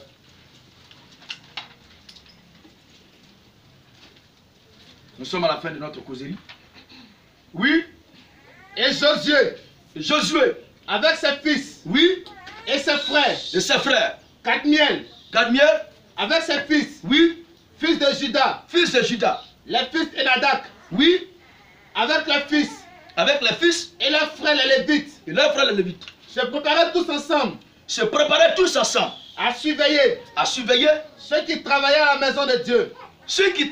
la maison de Dieu, oui, lorsque les ouvriers posaient les fondements du temple de l'Éternel, on fait assister les sacrificateurs en costume, avec les trompettes, et les Lévites, fils d'Asaph, et les cymbales, oui, en fait qu'ils célébrent. Maintenant, regardez la réaction des accusateur qui sont à côté là, puisque Israël n'était pas dans son propre pays, il n'était pas sur son propre territoire. Le verset 7, regardez un peu la réaction de l'accusateur à côté. Verset 7 du même chapitre là, sans bouger. En donnant de l'argent, oui, aux tailleurs de pierre, et aux charpentiers, et des vivres, des boissons, et de l'huile, aux Sidoniens, aux Tyriens, pour qu'ils amenassent par mer, oui, jusqu'à Sappho, oui, des bois de cèdre du Liban. Ensuite, Suivant l'autorisation pour bâtir la maison de l'Éternel. Tous ceux qui doivent convoyer, transporter là pour bâtir la maison de l'Éternel là. La Bible dit cela doit être suivant l'autorisation. L'autorisation qu'on avait eue. L'autorisation qu'on avait eue de Cyrus. Roi de Perse. Sans cette autorisation, elle ne pouvait pas passer. Sans ce papier cacheté, sans cette carte-là, elle ne pouvait pas passer. Sans ce papier, elle ne pouvait pas passer. Ils étaient obligés d'accepter. Qu'est-ce que tu veux? Ce papier-là que tu veux, bon, il faut faire. Pour que tu nous laisses passer tranquillement. Voici qui est clair. Lisons encore le verset 19 à 21 du chapitre 4 de Esdras. L'autorisation là. La lettre que vous avez envoyée, oui, a été lue exactement devant moi. A été lue, l'autorisation a été lue, ou bien le papier, le décret a été lu exactement devant moi. J'ai donné l'ordre. De faire des recherches. Et l'on a trouvé. Oui. Que dès le temps ancien, cette ville s'est soulevée. Cette ville-là s'est soulevée. Puisque quand vous prêchez là, on apprend que vous mettez en mal la cohésion. Vous mettez en mal la communion. Vous dérangez les communautés.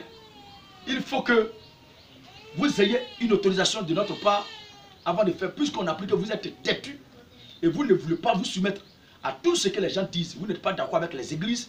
Ce sont les mêmes choses là. Oui. Il y a à Jérusalem. Vas-y. Le verset 19. J'ai donné l'ordre. De faire des recherches. Et l'on a trouvé. Oui. Que dès les temps anciens, cette ville-là s'est soulevée contre les rois. Et qu'on s'y est livré.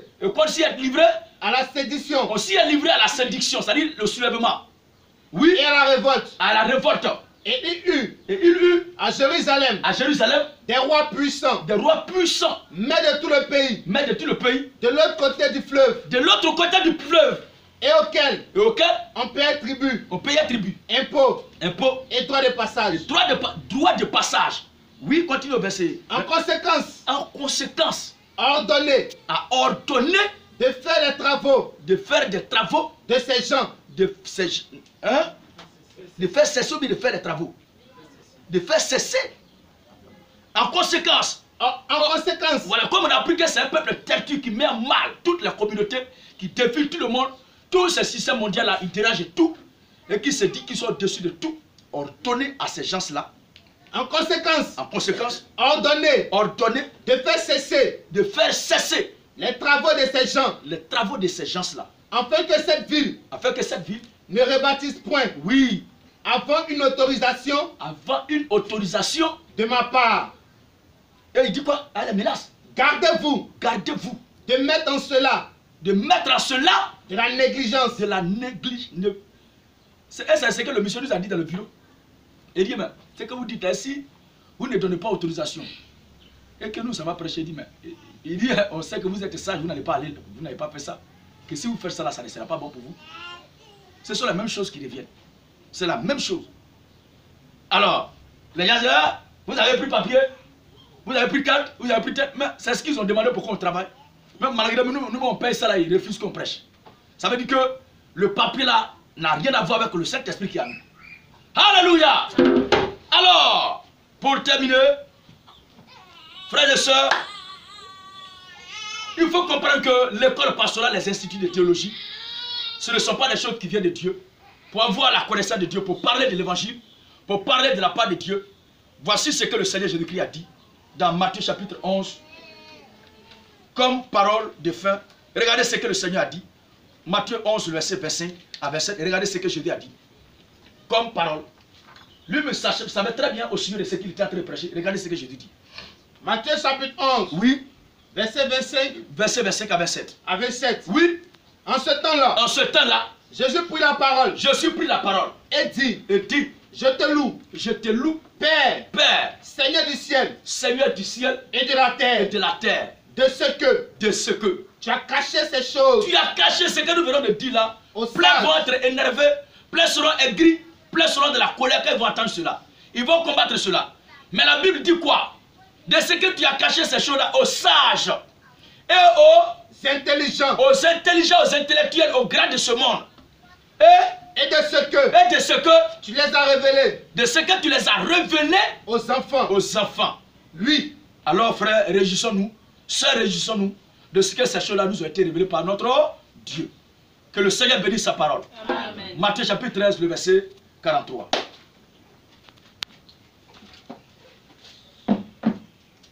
Matthieu chapitre 13. Le verset 43. Verset 43. Oui. Alors, les justes resplendiront. Les justes resplendiront à l'écoute de ces paroles merveilleuses. Matthieu chapitre 13, le verset 43. Alors les justes resplendiront à l'écoute de ces paroles. Comme le soleil. Comme le soleil. Dans le royaume de leur Père. Dans le royaume du Dieu vivant. Que celui qui a des oreilles. Qui a des oreilles. Pour entendre. Alléluia. Amen. On se tient debout, frères et sœurs, et nous acclamons ensemble le Seigneur.